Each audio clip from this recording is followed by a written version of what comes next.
Ouça, isso aí, pessoal, dando início aqui mais um episódio do programa Hora da Luta. E hoje teremos aqui uma entrevista muito pedida pela nossa audiência. Ele foi presidente da Federação Amazonense durante uma época muito boa de resultados nacionais e internacionais na Federação Amazonense de Jiu-Jitsu. Ele também foi o fundador da Academia Agenu Alves, academia essa que dispensa apresentações. Quem tá ligado aí no mundo da luta, lançou nomes como Bibiano Fernandes, Júnior Cardoso, Alexandre Capitão e outros caras que vivem até hoje do mundo da arte marcial, vivem da arte marcial através dos ensinamentos desse cara que tá aqui na minha frente, esse grande sensei. E sem falar que hoje ele é um dos principais personagens treinos da cidade, uns caras muito requisitados, sensei Ulisses Paixão, meu irmão. Ouça, muito obrigado por estar aqui, uma honra, entendeu? Todo mundo tava pedindo essa entrevista, pô, tem que chamar o Ulisses, ele vai concluir a história lá do Júnior Cardoso, então tá aqui hoje o cara, meu irmão. Pô, pra mim é uma satisfação muito grande estar aqui contigo, Rodrigo, pra gente trocar uma ideia e vai ser um bom bate-papo. Rever as coisas que a gente viveu. Sim. E mostrar pra galera um pouquinho da nossa história. Pô, que legal. Então, de cara, já vou te fazer a pergunta, né? Como é que tu foste parar no mundo da luta? Conta pra gente a tua versão. Cara, na minha... Eu tinha 11 anos, 12 anos, e sempre gostei de jogar futebol. Sempre gostei de fazer esporte, né? Desde criança, então gostava muito de jogar futebol. E um dia, jogando futebol num campinho, eu me desentendi com um amigo meu e saí na porrada com ele e me dei mal. No Japim, isso? No Japim, perto da minha casa, onde é uma quadra hoje de esporte. Uhum. Era um campinho de futebol, a gente jogava lá e nesse dia eu me dei mal. Tomei porrada, meu amigo fazia judô, me deu uma queda, ficou me dando porrada. E na hora que eu consegui reverter a situação, os meus amigos acabaram a briga. E aquilo ali me causou uma revolta, eu moleque, fiquei meio puto assim com a situação. Uhum. E aí fui pra casa do amigo meu próximo e comecei a me molhar na mangueira, e olhando aquela porra do campinho lá, todo mundo. Eu falei, meu irmão, isso não vai ficar assim. E aí, aquele entusiasmo de Bruce Lee, aquelas coisas todas. Sim. Eu fui lá na Afonso Pena, uma rua lá no centro, tinha uma academia de Kung Fu. Eu já tinha passado lá umas vezes e olhado.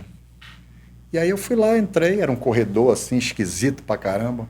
E eu entrei lá, vi os caras treinando, aí peguei, fiz minha matrícula e comecei a treinar lá.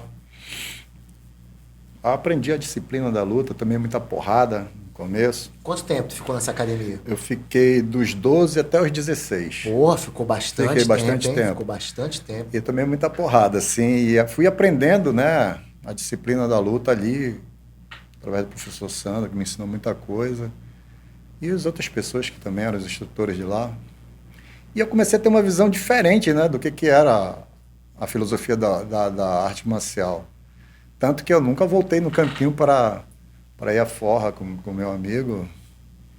E aí comecei a ficar empolgado com aquilo. E como eu era muito magro, moleque muito magro, com 14 anos eu fui fazer musculação.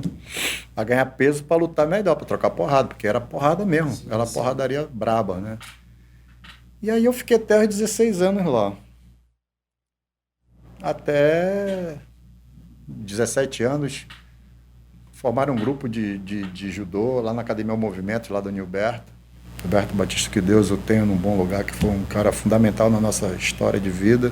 Nessa academia de Kung Fu, teu irmão também tinha Não. Meu irmão fazia atletismo. Entendi. Meu irmão fazia atletismo. Tá. E aí... No Nilberto? E a gente foi treinar judô na Academia do Nilberto. Eu, Orley, Pina, Júnior Cardoso, Márcio. E fomos para lá. E o Nanzinho, o Borel, que era um amigo nosso. Vamos para lá treinar judô. Até que um belo dia o Nilberto apareceu por lá e falou que ia nos ensinar uma luta que a gente desconhecia. Foi quando ele nos apresentou a primeira vez o jiu-jitsu. E ele já falou jiu-jitsu? Isso aqui é o jiu-jitsu. Falou, porque ele treinava lá com o pessoal do Débora, lá com o Nandinho, com o Luiz, com o Sérgio Penha, quando vinha para cá para Manaus, ia para lá, e ele treinava lá no meio do pessoal, que eram os amigos, eles eram os amigos, né? Então, assim, aí o Nilberto começou a dar aulas esporádicas. Ele era um policial muito ocupado com essa situação toda e tal. Começou a dar aula esporádica pra gente começou a ter interesse naquilo ali. Foi o começo de tudo, entendeu? Entendi. Mas, assim... Início dos anos 90, isso? Final 87, dos 87, entendi. Mais ou menos. Uau. E aí, a coisa começou a fluir. né? A gente ficou interessado naquilo e começamos a desenvolver pouca técnica. E aí, de vez em quando, o Nilberto levava uma pessoa, levava o Gula, levava outros caras que treinavam lá no Olímpico. Uhum. E aí a gente começou a treinar, fazer essas coisas. O Júnior era um garotinho ainda, o Júnior Cardoso era um garoto, sim, tinha 12 anos mais ou menos. Entendi.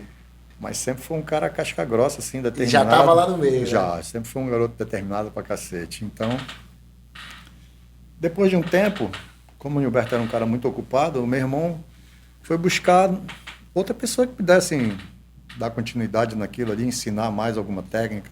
E tinha um cara da Polícia Militar, o Pedro Gama, que era um sargento da Polícia Militar, que morava próximo da nossa casa, que foi o primeiro campeão brasileiro de jiu-jitsu naquela Copa Rio Minas, que ele e o Daniel Lapa foram campeões, que na verdade ele tinha uma ligação, acho que com o mestre Barrada lá de Niterói.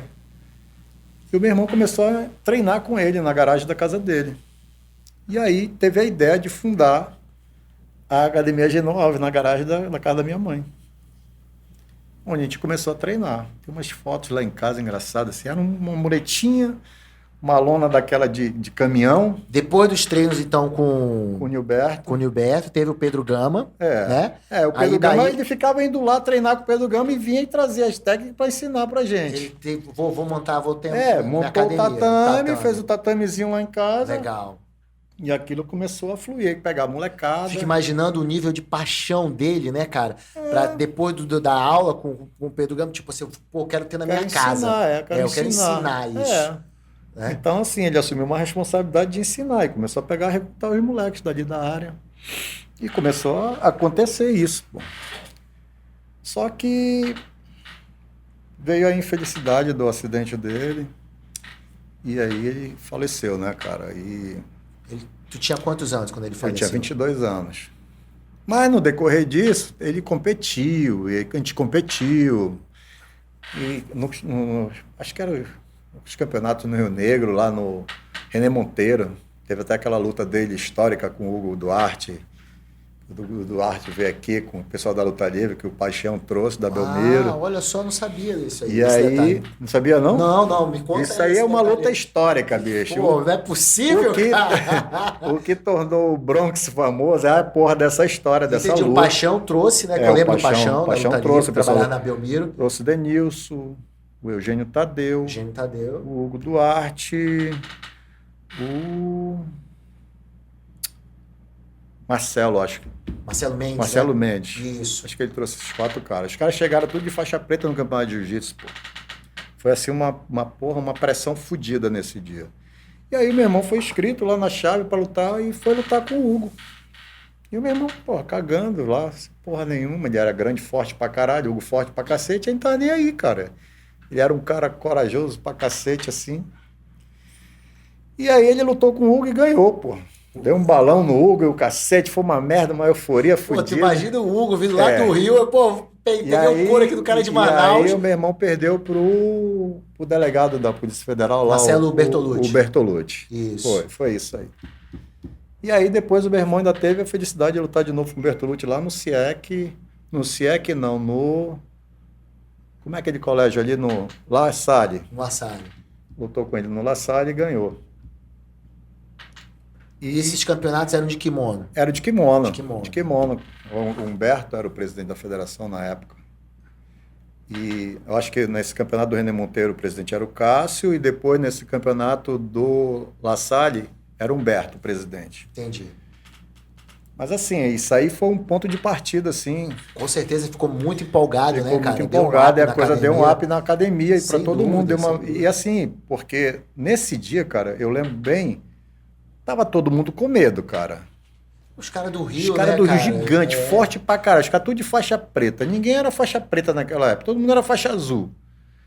E de repente chegam uns monstros daquele lá, porra. E todo mundo assim, mas foi. Pô, e representou bem pra caramba. O Borel lutou com o Eugênio Tadeu. O Marquinho Macaxeira lutou...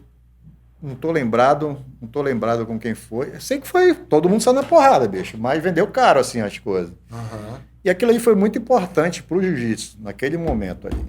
Foi muito importante. Eu acho que os caras fizeram até uma gentileza de virem para cá e fazer isso com que a gente crescesse. Eles colaboraram com o nosso crescimento, com certeza. E a partir dali, a gente ficou mais entusiasmado para treinar, né, cara? Porra, imagina, na segunda-feira a academia já tava, né? Meu irmão gostava de treinar pra caramba. Eu não, era mais malandro. Eu fugia, pulava o muro, ia namorar. Meu irmão me dava esporro pra caralho. Até o dia que aconteceu essa tragédia. E no dia do enterro dele, a minha mãe chegou pra mim e falou pra eu não deixar o sonho do meu irmão acabar. Que desse continuidade no sonho dele pra manter a academia funcionando. E aí, bicho, eu assumi uma responsabilidade, eu tive que mudar minha vida total. Te impactou muito a partida dele? Eu fiquei muito mal, cara, porque a gente era muito, muito colado. A gente vivia junto, fazia tudo junto, malhava junto, fazia treinar junto, fazia tudo junto. Então foi um negócio muito foda. Eu sofri muito com essa parada. Mas do sofrimento, cara, eu busquei uma força para me dedicar àquilo ali, àquele projeto. Eu acho que foi mais a questão da partida do meu irmão, da tragédia que aconteceu. Eu coloquei todo o meu amor ali dentro daquela parada e procurei fazer o meu melhor. E eu acho que deu certo. Uma tragédia, né? Uma outra coisa já, né? Eu acho que foi exatamente isso. Apesar de eu não ter maturidade, mas eu acho que Deus me deu um direcionamento e mostrou o caminho que eu tinha que seguir. Ficou muito inseguro? E fazer. Não, é isso que eu te falo, cara. Eu não tinha maturidade para nada. É o que eu digo para todo mundo assim, cara, como é que você... Cara, só Deus. Isso aí, o que eu falo, foi Deus que foi me colocando no caminho, faz isso aqui, vai fazendo isso aqui, o caminho é esse, segue isso aqui. Fui colocando as pessoas certas na minha vida. Colocou logo o mestre Oswaldo.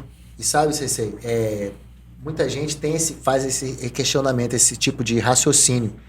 Antes de eu vir te entrevistar, eu tava conversando com o Alex Gil, e aí ele falou, não, mas o cara mesmo era o irmão dele. Depois... Não era nada, não tinha nada a ver com essa história, né? E ele formou vários campeões, cara, tu vê como é que são as coisas, que é a vontade da pessoa. Tem muita gente que tem essa noção, né? Porque, na verdade, na tua vida. Na verdade, eu não tinha nada a ver com isso, pô. Não era meu, não tinha nada a ver. Era um coadjuvante só. Ele que era o cara que fazia isso, que ele tinha... Sinceramente, se meu irmão fosse vivo, ele teria sido um grande lutador, ele teria sido um grande professor, porque tudo que ele fazia, ele se dedicava muito, ele era um cara determinado pra cacete. Meu irmão fazia atletismo, e aí ele chegava com um monte de medalha em casa, e meu irmão era um cara muito forte, eu olhava pra ele e falava, tá onde que são essas medalhas aí? Ele falou, pô, tá fazendo atletismo, porra. Aí eu falei... Tu faz o quê? Porra, eu corro. Eu falei, como tu corre desse tamanho, bicho? Não tinha noção, né? Eu corro, porra, corro 200 metros, corro 110 com barreira, eu faço decathlon. Aí eu falo, bicho, tá mentindo, porra, sacanagem, tu comprou essas medalhas ali na loja e tal. Até que um belo dia eu fui escondido lá na UFAM assistir uma competição. Foi quando eu vi o meu irmão competindo, um decathlon, que eu fiquei impressionado. Eu falei, caralho, esse cara é muito forte, muito monstro. Porque decathlon, o cara tem que ser um puta do atleta. Qualquer um não, já tá falando o nome, né? E aí eu vi o cara fazendo aquilo, eu falei, caralho, bicho, esse cara é determinado pra caramba. Aí meu irmão foi disputar os jogos escolares, de atletismo. Quando ele voltou, ele falou, cara, eu corri com um cara do Rio de Janeiro, o cara corre pra cacete. Eu lembro benzinho dessa história, assim. O cara queria trocar minha sapatilha por uma velha dele. Eu falei, pô, essa tua sapatilha aí lá em Manaus que eu uso picolezeiro. Mas tu grava o nome desse cara. O nome desse cara é Robson Caetano. Robson Caetano. Esse cara corre pra caralho. Meu irmão falou assim, porra, ele me deu um pau, bicho. E aquilo ficou gravado. E depois que eu fui ver o Robson Caetano se destacar nas Olimpíadas, o cacete, eu falei, caralho, bicho. Olha só, né, a grandeza da coisa. Sim. E aí meu irmão transformou isso pro jiu-jitsu, né? Pegou esse caminho. Já chegou com know-how também de treinamento, né? Já tinha uma noção. Tinha uma noção, ali, né? E aí, cara, eu peguei. Na verdade, eu queria fazer uma faculdade de odontologia. Não tinha nada a ver com educação física, apesar de eu gostar muito de atividade física.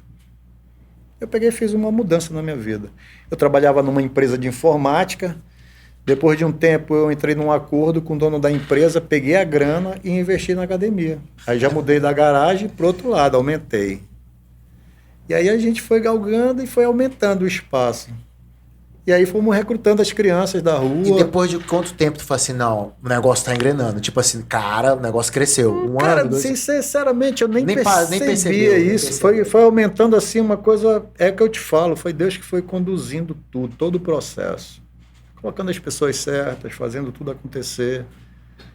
E tudo foi acontecendo. E a gente cometeu vários erros também. Os campeões começando a aparecer também.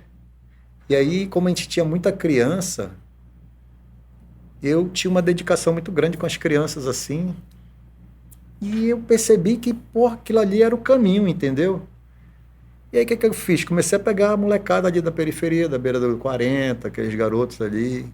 E fui pegando de um por um, trazendo e colocando no tatame. E o outro ia chamando. E os garotos ficavam na janela olhando. Quer entrar? Entra que aí. é o verdadeiro playground, né, cara? Faz uma cartinha aí para você poder treinar aqui. Você tem que se matricular numa escola.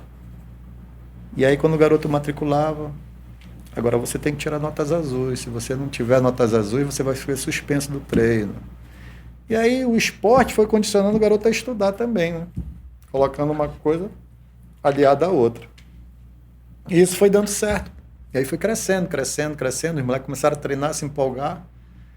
E foram ganhando, crescendo, saindo do infantil pro infanto, o juvenil. Foi aí que chegou o Bibiano? Foi, o Bibiano já chegou com 15 anos. Com 15 anos. Mas o Supa começou com 7 anos. Sim. Os outros começaram com 8, 7. Rodrigo Pinheiro começou com 7, o Daniel tinha 8. Foram todos crianças. Engraçada a história do Rodrigo com o Daniel, que é o seguinte, a mãe deles, quando eu era criança, a mãe deles era minha professora de aula de reforço. E ela enrolava minha orelha, assim, que ela era foda, né? E o pai dele, quando levou... O pai dele era meu amigo, jogava futebol e tal. Eu lembro sempre do pai dele nas competições. E ele era meu amigo, então... Aí, todas as vezes que eu castigava os meninos, fazia alguma coisa, dizia, diz pra tua mãe que essa é a lei do retorno. O que ela fazia comigo, eu tô fazendo agora com vocês. E era um negócio interessante isso, cara. Mas, assim... Foi um negócio muito... Foi uma experiência de vida que eu tive que, cara, isso me deixou completamente realizado. Faria de novo? Faria. Faria, cara. Todas as experiências que eu vivi com os meninos, eu faria. Não me arrependo. Como a gente estava conversando aqui antes, né? Tu tirava do teu dinheiro, né, cara? Colocava pros caras viajar, manter os caras. Fazer isso, né, Porra, bicho, a gente levava uma molecada... Botava num kitnet, num quarto de sala daquele lá em Copacabana, ali alugava. Parecia aquela turma do Manda-Chuva. Já viu o desenho do Manda-Chuva? Que o cara fica na esquina, aí vai só um alugar o apartamento, vai um aí e a tropa. Vem todo mundo pra cá.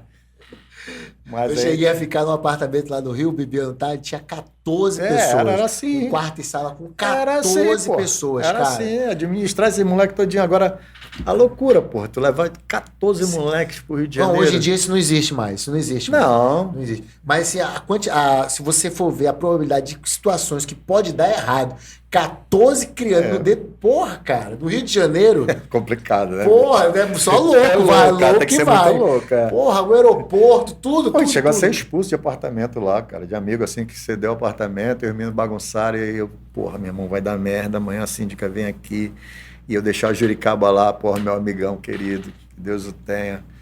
Deixar a Juricaba no apartamento, sair cedinho. Eu falei, vai dar merda, a Juricaba vai tomar meu irmão lá vem a Juricaba puta. Depois, onde é que tu tá, caralho? Porra, peguei maior esporro da síndica por causa desses moleques. Que foi portaria, né, falei, cara? já providenciei, já aluguei outro apartamento pra edificar, porra, tá tudo certo, vamos embora. Tudo certo, cara.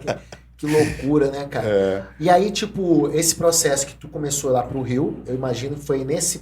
que teve que tu conheceu o Mestre Osvaldo. Essa aproximação. Conta pra gente aí esse contato aí com o Mestre Osvaldo. Cara, foi o Humberto que nos apresentou o Osvaldo, né? Na época do acidente do meu irmão e tal.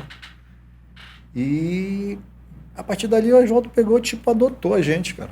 Assim, me deu toda a guarita, não só pra mim, mas pra todos os meus alunos. E depois isso abriu até pra todo mundo, né, cara? Cara, ele sempre foi um cara muito receptivo, assim. E uma coisa que é marcante pra mim, no saudoso mestre Osvaldo Alves, é que esse contato de vocês aí, né, nessa época, muitos amazonenses depois pegaram carona. Pô. Entendeu? Porque quando eu cheguei na academia dele, eu treinei lá, cheguei quase 3 anos, e ele tinha um carinho enorme só pelo fato de eu ser amazonense. É incrível isso, incrível. Ele tinha uma ligação muito grande aqui com o nosso estado, assim, porque ele sempre achou o amazonense muito determinado, muito aguerrido. E todos os caras que a gente ia treinar no Rio, os caras falavam isso. Pô, vocês são foda, vocês são duros pra caralho, vocês são uma guerreira. de Manaus, né? Porra, o que vocês fazem, bicho? Que porra é essa que vocês têm, essa energia? Eu sabia o cara que a gente queria aprender, né, bicho? Então tinha que passar pelo sofrimento mesmo, pelaquela porra toda. E assim, mas o Oswaldo foi uma peça fundamental. Por todo o sucesso que a gente atingiu, eu sempre dediquei a ele, sempre falei isso para ele. Que legal, que legal. Tanto que eu nunca escrevi um aluno meu pela minha academia de jiu-jitsu, todos eu escrevi pela academia do Oswaldo. Eu lembro Que era uma disso. forma de gratidão, porra. Era a única forma que eu tinha de retribuir o que ele fazia pela gente. Cara, o Oswaldo nunca cobrou R$1 de ninguém. Exatamente. Nossa, exatamente. nada. Porra, Porra, e Rodrigo, eu te falo uma coisa com toda sinceridade. Naquela época, eu ficava treinando com o Oswaldo, eu ficava de sparring pra ele, que ele ia dar aula particular. Eu ia com ele. Cara, eu vi os caras pagavam uma fortuna pra ele. Sim. Eu ficava olhando aquilo. Mas, cara, esse cara não cobra absolutamente R$1, Nelson. Ele só cobra a nossa lealdade e a nossa dedicação para treinar. Só será, isso. né, Ulisses? Só Eu isso. sempre me fiz a pergunta, por que será que o mestre Oswaldo nunca cobrava de mim, Mas cara? é porque ele sabia que a gente não tinha, porra. Não tinha de onde tirar. Se ele fosse cobrar a mesma quantidade que ele cobrava dos executivos lá que treinavam com ele, pô, a gente nunca ia treinar lá. E foi uma forma também dele também divulgar o trabalho dele. Foi uma troca, né, na verdade. É porque daí vieram um batalhão, cara, de todo talentos, mundo passou né, cara? lá, cara. Aquilo ali, todo mundo Batalhão passou uma de multidão de pessoas ali naquela academia, Sim. naquela salinha dele. Aquela ali. salinha misteriosa, né? Eu tive há um mês atrás lá no Rio, eu não tive coragem de ir lá. É mesmo, Não né? tive. Eu fui na porta da casa dele, eu tenho uma foto aqui que eu tirei uma porta na 861, no edifício lá. E eu não tive coragem de ir na casa dele, né? Pedi pra minha filha, bate uma foto aqui, ela que foi, pai. Eu falei, aqui que morava meu mestre, aqui que eu trazia ele todos os dias à noite. Quando acabava o treino, eu vinha caminhando com ele e deixava ele na porta do prédio dele. Eu tô tendo aqui um momento assim muito forte na minha vida, olhando esse prédio aqui. Não, imagina, Tá passando imagina. um filme na minha cabeça, eu falei pra ela. Mas assim, eu não tive coragem de ir lá na academia. Hoje a academia, o Cíntio, né, assumiu. Eu acho legal, eu fico acompanhando tudinho, eu Sim, fico sim. vendo as coisas. Eu acho que tem que ser assim mesmo, cara. Ele deve estar muito feliz, porque pô, o aluno deu continuidade. Muito legal. Mas assim, o Oswaldo foi uma peça fundamental na nossa vida, no jiu-jitsu amazonense, pô. Entendeu? Ele ajudou todo mundo. Eu acho que o jiu-jitsu daqui evoluiu bastante através dos conhecimentos dele também. Não só dele, né? Mas de outros mestres também que colaboraram para isso. E o nosso esforço, porra, de sair daqui Sim. para pegar porrada no Rio, passar sacrifício, perrengue, o cacete. Aprender, né? Pegar as técnicas Porra, novas. o meu irmão faleceu ano retrasado. Meu irmão morava em Niterói, porra. Eu ia para Niterói. Eu saía de Niterói lá da praia de Itacoatiara. Todos os dias para ir lá para o Oswaldo. Uau, é uma maratona, Uma com maratona certeza. fodida. Com certeza, com certeza. Então isso aí já era o primeiro desafio, né, bicho? Chegar, né? Chegar. E tinha que chegar cedo, varrer o tatame, colocar o kimono e esperar os mais velhos chegar. Eu acho que isso aí foi fundamental, pô. Eu era o primeiro a chegar, varria o tatame, arrumava tudo, botava meu kimono, ficava sentado esperando os outros caras mais graduados chegar. E isso eu fui colocando dentro da minha academia. Tudo que eu via lá eu fazia, copiava. Eu tinha uma agenda, cara, que era engraçado. As posições que o mestre passava eu ia anotar, eu fazia umas anotações que só eu entendia, movimento por movimento, para não esquecer aquela porra. E só dando uma pausa aqui, porque tem muita galera nova, uma garotada nova aí de 20 e poucos anos, 18, que não consegue entender isso, né? Você aí hoje dá um clique no YouTube, tem vários tipos de posição, o cara aprende tudo. Nessa época aqui, não cara, tinha, porra. É um caderninho memória, fazer as posições, treinar para memorizar, para ensinar, né? Então, uma época era muito difícil, muito difícil. O aprendizado, né? Você tinha que ter muita determinação, muita força de vontade para poder fazer tudo isso. Às e vezes as coisas acontecerem também, né? Com certeza, dá certo. Com certeza, que você vai ensinar uma posição, vai ensinar uma posição que não funciona, né? Mas eu acho assim que todo esforço valeu a pena pra cacete. Tudo teve um aprendizado. E na Geno Alves, quando começou, tipo assim, tu bater de frente com as outras academias, demorou quanto tempo? 1 ano, 6 meses? Mais de um ano. Mais de um ano. Mais, Começar a aparecer mesmo. E aí, tipo assim, chegar nas competições, até o juvenil, a gente batia pesado, assim, saía ganhando tudo. Aí no dia seguinte a gente perdia a competição, até porque a gente não tinha muito atleta. A gente competia com 36 atletas, eu lembro benzinho disso, 36. 36. 36, que era assim o limite de cara que podia sair na porrada mesmo e vender caro. E aí, mas foi legal, cara. Foi assim, foi uma coisa muito desafiadora. Você pegar uma coisa do nada e transformar. Com certeza, porra, teve um papel fundamental assim, na vida de muita gente. Porque assim, quando você pega uma criança, principalmente uma criança, né? Que não sabe nada, absolutamente nada, e você começa a moldar. E a longo prazo você vê, cara, eu vou te falar uma coisa com toda sinceridade. O cara que mais me deu trabalho para aprender jiu-jitsu, tem 2 caras que deram trabalho para aprender jiu-jitsu. Um foi o Med. Eu lembro dele pequenininho competindo. O Med era um moleque seguinte, ele foi um moleque criado na rua, que ele não tinha coordenação motora fina. Por incrível que pareça, cara. Ele não tinha coordenação motora fina. Ele tinha dificuldade de aprender. Tu ia ensinar uma posição para ele, ele não conseguia entender. Caralho, bicho, eu tinha uma salinha, uma antessala na academia, eu ia botar ele para recortar papel, cobrir pontos, sabe aqueles cadernos de pontos, treinar a coordenação motora. E aí levava ele pro tatame, eu ia mostrar um arm locker. Aí eu tinha que pegar, fechar a guarda, pegar o primeiro movimento e fazer até aqui. Volta, faz até aqui. Para depois ir montando até chegar ao final da posição. Caramba, cara. Então, um trabalho era mais um trabalho de base, cara, mas né? é muito difícil. Mas em contrapartida, quando ele aprendeu, ele foi o cara que era um dos caras que melhor executava todas as posições, com perfeição. Ele fazia o movimento, ele caía automático, assim. Era impressionante aquilo. Tu detectou também, como treinador, né, a maneira que ele aprendia. Era, só tinha uma maneira. Agora me explica como é que eu sabia isso. Pois é, eu já ia perguntar me isso, explica cara. isso. Não porque tinha. já é um método, né, pô? Não tem, porra. Não tem explicação uma coisa dessa. Como é que tu vai ter a ideia de pegar? Não, bicho, eu vou pegar e chegar até aqui, fazer ele chegar aqui, para depois passar por esse ponto. Porque normalmente tu ia passar a posição para termos gerais. Faz isso, faz aí, aprendeu. Irmão, faz aí, continua repetindo, vai repetindo, não. Uma coisa individual, né? E assim, deu certo, pô. O capitão também tinha dificuldade. E o Rodrigo? O Rodrigo, ele sempre foi um cara muito focado. Muito focado. Era, assim, dos caras que treinou comigo, ele era, assim, muito determinado. Ele era aquele cara que queria treinar de manhã, de tarde e de noite. Entendi. Até hoje ele faz isso. Se ele vem para Manaus de férias, ele treina de manhã, de tarde e de noite. Vamos lá na academia do Sabeda, aí vai dar um treino aí. Pô, vamos lá no Pina, aí dá um treino no Pina. Pô, aqui na Cidade Nova o cara tá achando. Vai lá. Ele faz isso, cara. Impressionante. E, lógico, tu tava lá, né, cara? Aquela vitória dele na faixa azul, em cima do Xande, né? Porra, aquela vitória ali foi, porra, foi engasgada, cara, hein, cara? Uma vez, engraçado, a gente tava no Rio, eu, Xande e o Rodrigo andando lá no Barra Shop. Aí o Xande virou pra mim e falou, cara, eu nunca imaginei essa cena. Nós 3 andando juntos. Porque eles lutavam desde criança, né? Eles saíram na porrada desde criança. Eu nunca imaginei essa cena, a gente andando junto aqui. Aí eu falei, por quê, porra? Porra, caralho, bicho. Quando eu era criança, eu olhava pra ti, eu via aquele cara monstro na beira do tatame gritando pelo Rodrigo. Porra, eu tinha mais medo de ti do que lutar com o Rodrigo. Sim, com certeza, né, caralho, bicho. Eu falei, não, Xande, isso é a vida, porra. A gente é amigo, todo mundo se gosta, todo mundo se respeita. Foram várias batalhas, porra, um ajudou o outro, porra, a ser grande. Certeza. Um ajudou o outro a ser grande. Na verdade, os nossos adversários são os nossos melhores amigos. E lá, quando o tempo vai passando, a gente vai entendendo, né? Muita coisa, né? O cara te ajudou pra cacete, bicho. Essa porra, pra você crescer. Tu já tem essa compreensão com a partilha do teu irmão?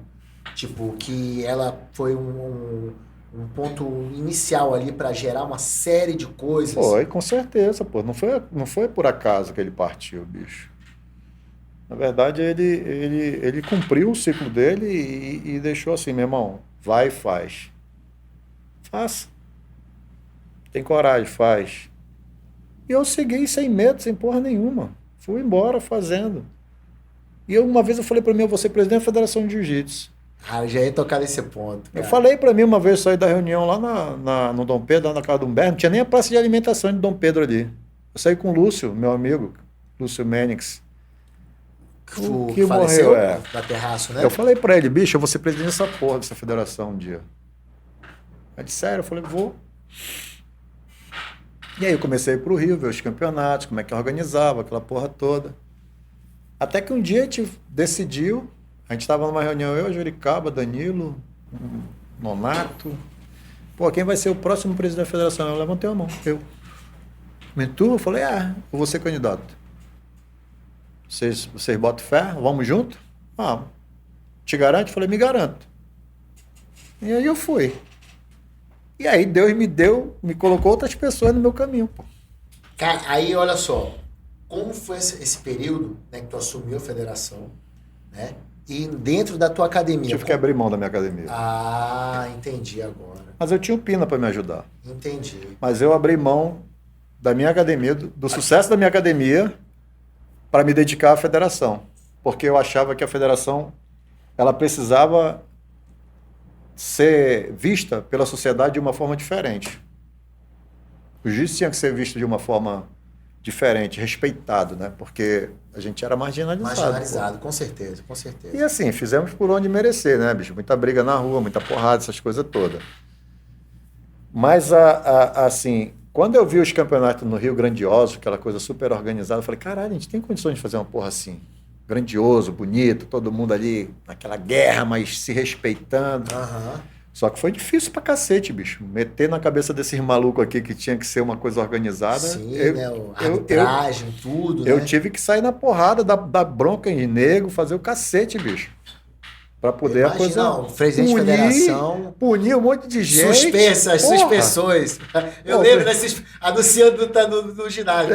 Fulano e tal, acaba de ser suspenso. O primeiro cara que eu suspendi, foi no primeiro campeonato que eu fiz, foi o Daniel, meu afilhado, irmão do Rodrigo. Daniel Pinheiro.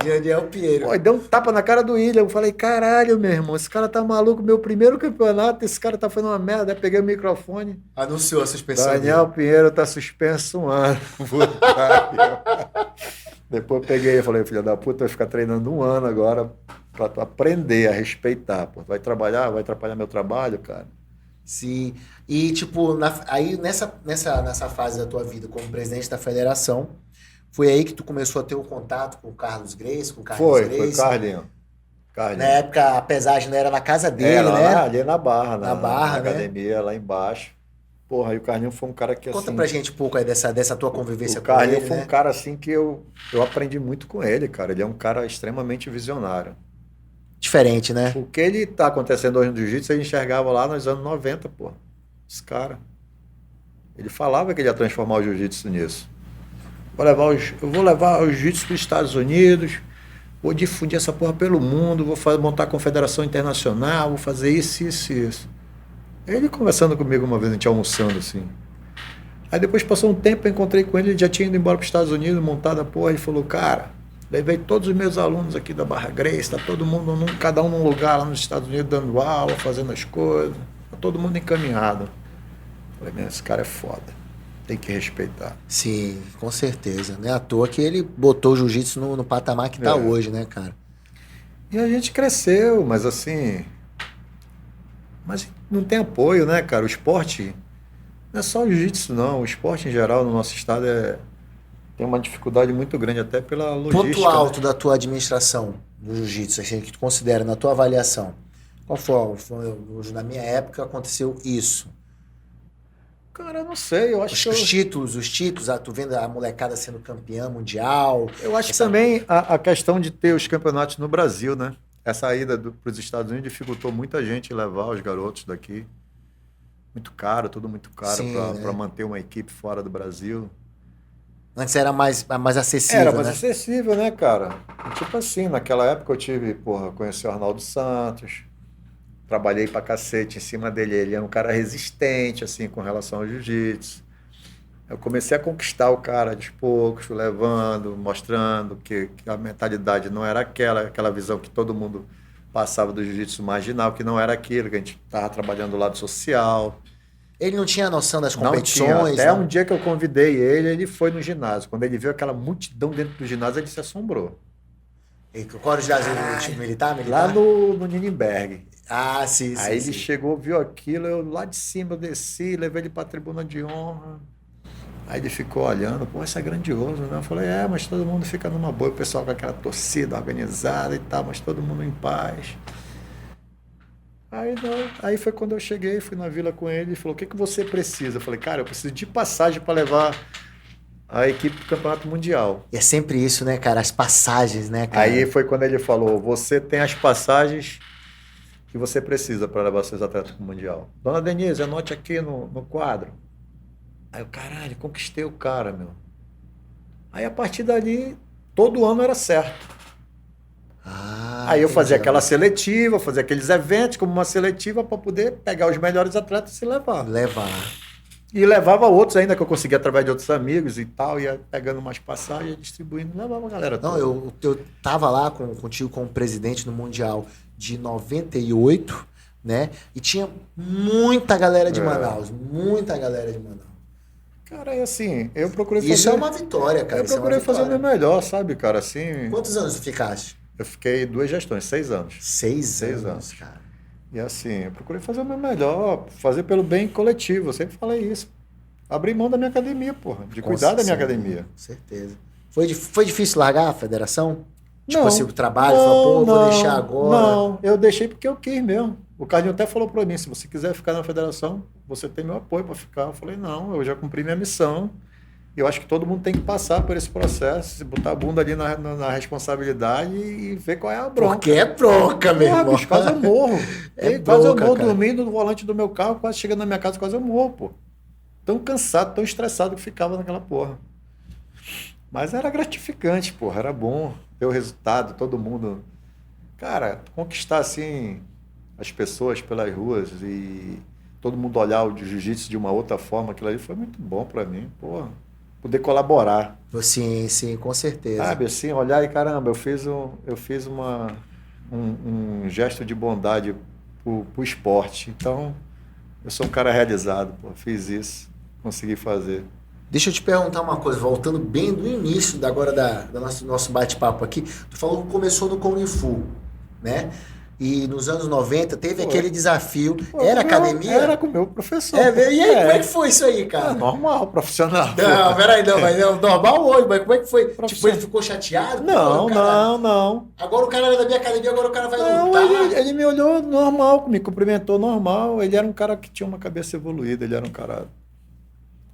Eu achei que aquilo foi muito normal, muito profissional até, entendeu? Eu fui responsável de botar o Júnior com 14 anos pra sair na porrada. 15 anos, sair na porrada. E o do Júnior, inclusive eu falei isso pra ele, o Júnior Cardoso, me chamou a atenção, que foi a primeira luta dele, né?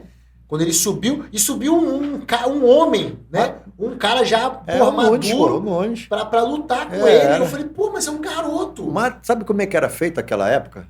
As coisas? Não tinha nada definido, porra. As lutas de Vale Tudo não tinham definido card, o cronograma de luta, não existia essa porra, não. Era decidido na hora. E nesse dia... Porque eles eram os representantes do jiu-jitsu. Do jiu-jitsu. Né, e nesse dia, o que eu percebi? Tava todo mundo muito tenso. Todo mundo muito tenso naquela porra do ginásio lotado, aquela euforia do cacete. Sim, com certeza. Aí eu peguei, cheguei e chamei o Júnior assim, digo, Júnior, tu vai iniciar essa porradaria. É sério? Eu falei, meu irmão, vai lá, entra, enfia a porrada nesse cara, ganha bem, que é pra todo mundo ficar tranquilo e sair todo mundo bem aqui, enfiando a porrada todo mundo. Pode deixar, o Júnior sempre foi um garoto muito assim, muito focado. Desde garoto, ele sempre foi o que ele é hoje, desde criança, ele sempre foi assim. Aí ele falou, não, pode deixar. Minha mãe foi lá e meteu a porrada e ganhou e pronto. Aí todo mundo relaxou, todo mundo foi e ganhou.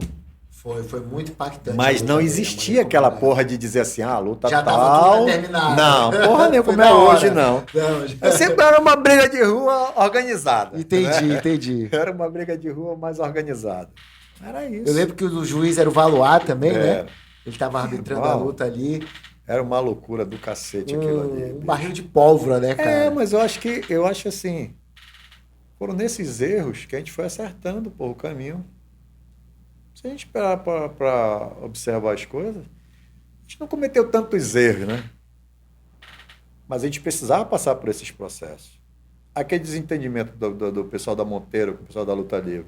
Tinha que passar por aquilo.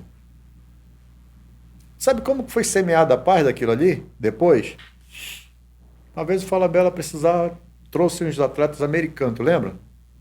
Uns atletas olímpicos, americanos, de luta olímpica. Sim. Ele precisava fazer o evento. E aí ele chegou e falou, porra, tu me aluga os teus tatames? Eu falei, não, pô. Não te alugo, não. Eu te empresto. Porque eu vi ali a possibilidade de a gente semear uma paz, porra. Entendi. Aí eu peguei, cedi os tatames para ele, peguei meus alunos tudinho, digo, galera, vamos assistir o campeonato lá dos caras. Eles ficaram assim, porra, mas eu digo, vamos assistir o campeonato. E aí eu cheguei com os meninos tudinho, assim, todo mundo olhando aquela... Calma, o lutador chegando, né, cara? Aí, clima. Aí eu falei, ela me chamou, aí eu fui lá, me agradeceu em público e tal. Aí todo mundo ficou calmo. Foi a partir dali que a coisa começou a semear a paz, pô. Que foi importantíssimo. Agora me pergunta. Isso aí que estava programado? Porra nenhuma. Eu tô te dizendo que Deus foi direcionando as coisas todas para ir acontecendo. Sempre sentiu isso? Nessa época tinha essa noção? Não, tipo uma mão oculta ali? Hoje, não. Quando tu olha para trás... Hoje, quando eu tô em casa... Caramba, olha só. Foi tudo uma coisa planejado. Outra. Tudo planejado. Tudo planejado por Deus. Tudo foi acontecendo. Aí depois o Orley foi montar o tatame dele. Como é que foi essa conta? Porque o Japim, né, cara? O centro era ali, a Geno Alves. Era. Né? Aquela academia, um reduto. Então vamos fazer uma análise. Tinha muito lutador, cara. Vamos fazer uma análise, né? Então. Vamos fazer uma análise? Bora.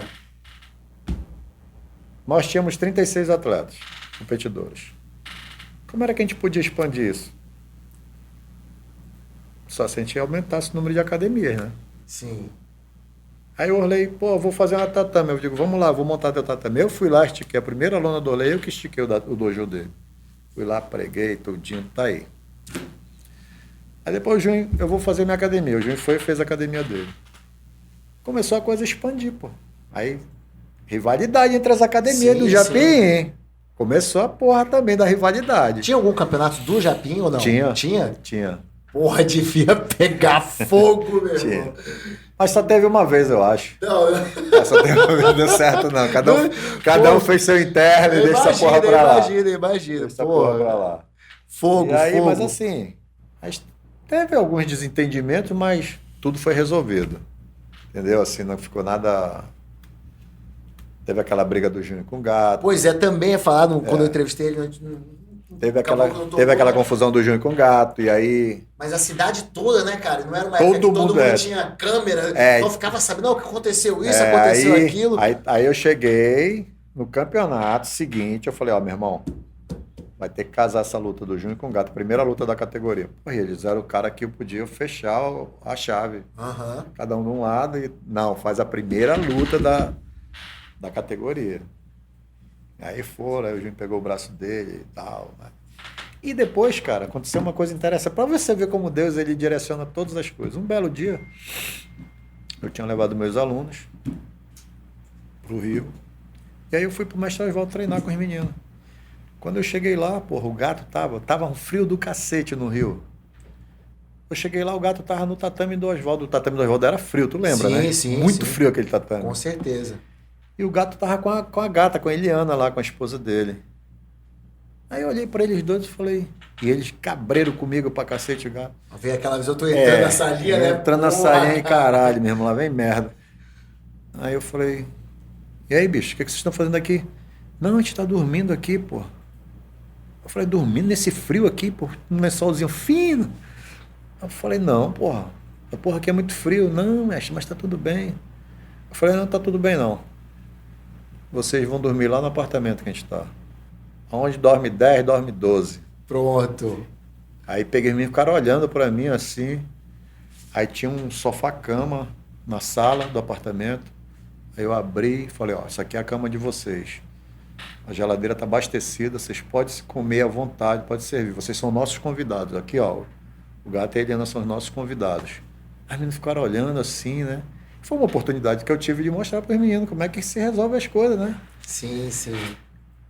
E essa chegada no apartamento com ele deve ter sido... E a partir dali, bicho, o gato até hoje, assim, tem um carinho por mim muito foda. E eu tenho um carinho muito grande por ele, assim, cara. Parece, eu nunca treinei o gato, é o gato e o Fred, eu nunca treinei esses caras. Mas são dois caras que têm um carinho especial por mim e eu por eles. Sempre treinaram com o Orley a vida inteira, mas assim, eu sempre tive um carinho muito grande por esses caras. Um respeito, uma admiração. E aí o gato, toda vez que vai lutar, eu vou lá com ele, meu irmão, ganha essa porra dessa luta pra mim. Não, mestre, pode deixar, eu vou lá, vou ganhar pra você. Aí eu fico lá na esquina vendo, toda vez que ele vai lutar. É verdade, tu falou uma coisa que não tinha passado pela minha cabeça, hein? Tanto ele quanto o Fredson, né? Nunca passaram pela Agenor, né? Já só no Orley. Só né? no Orley, foram aluno do Orley, mas do assim, eu sempre tive um carinho por eles. Carinho, né? Depois de uma desavença do Júnior com um gato, porra, eu corri atrás desse gato no Japim inteiro, meu irmão. Nesse dia dessa bronca, lá com o Júnior. Tu soube, tu estava em casa, tu soube? Tava lá, porra. Ele jogou o Júnior pra trás. O Júnior passou pras costas dele. Quando pegou o mata-leão, ele se jogou pra trás. Aí o Júnior caiu espatalado. Bum. Cara, quando eu vi aquilo, assim, o Júnior apagado, eu saí correndo atrás dele. Meu irmão, ele passou pela grade da quadra, eu atrás dele. Foi uma merda. Mas assim, depois a gente se tornou amigo, a gente é amigo até hoje, pô. Mais uma vez, amor oculto aí, colocando episódios, Exatamente. Aí quando você para pra ver, é Deus te dando uma oportunidade de tu resolver um problema. Quando meu irmão morreu, um mês depois, eu tive um desentendimento com um amigo meu de infância num restaurante, lá no Conjunto. A ira que eu tava da morte do meu irmão, eu misturei tudo. Pô. Ele deu um tapa na cara de um amigo meu, eu fiquei puto, eu queria matar o cara de porrada. Eu apaguei o cara, dei porrada nele. E passaram-se 30 anos, porra. E aí, quando foi ano passado, pô, eu ia saindo da minha casa para trabalhar. Quando eu dei a volta, fazer 30 anos que eu não vi esse cara, bicho. Quando eu dobro a esquina assim, ele tá num bar em pé. Aí eu, caralho, eu olhei a cena assim, eu falei, parei o carro, abri a porta. Willis, quando o cara me viu, bicho, ele ficou da cor dessa parede assim. Porra! Aí ele respirou assim, eu falei, porra, eu quero falar contigo. Aí ele olhou para mim assim, pálido, né?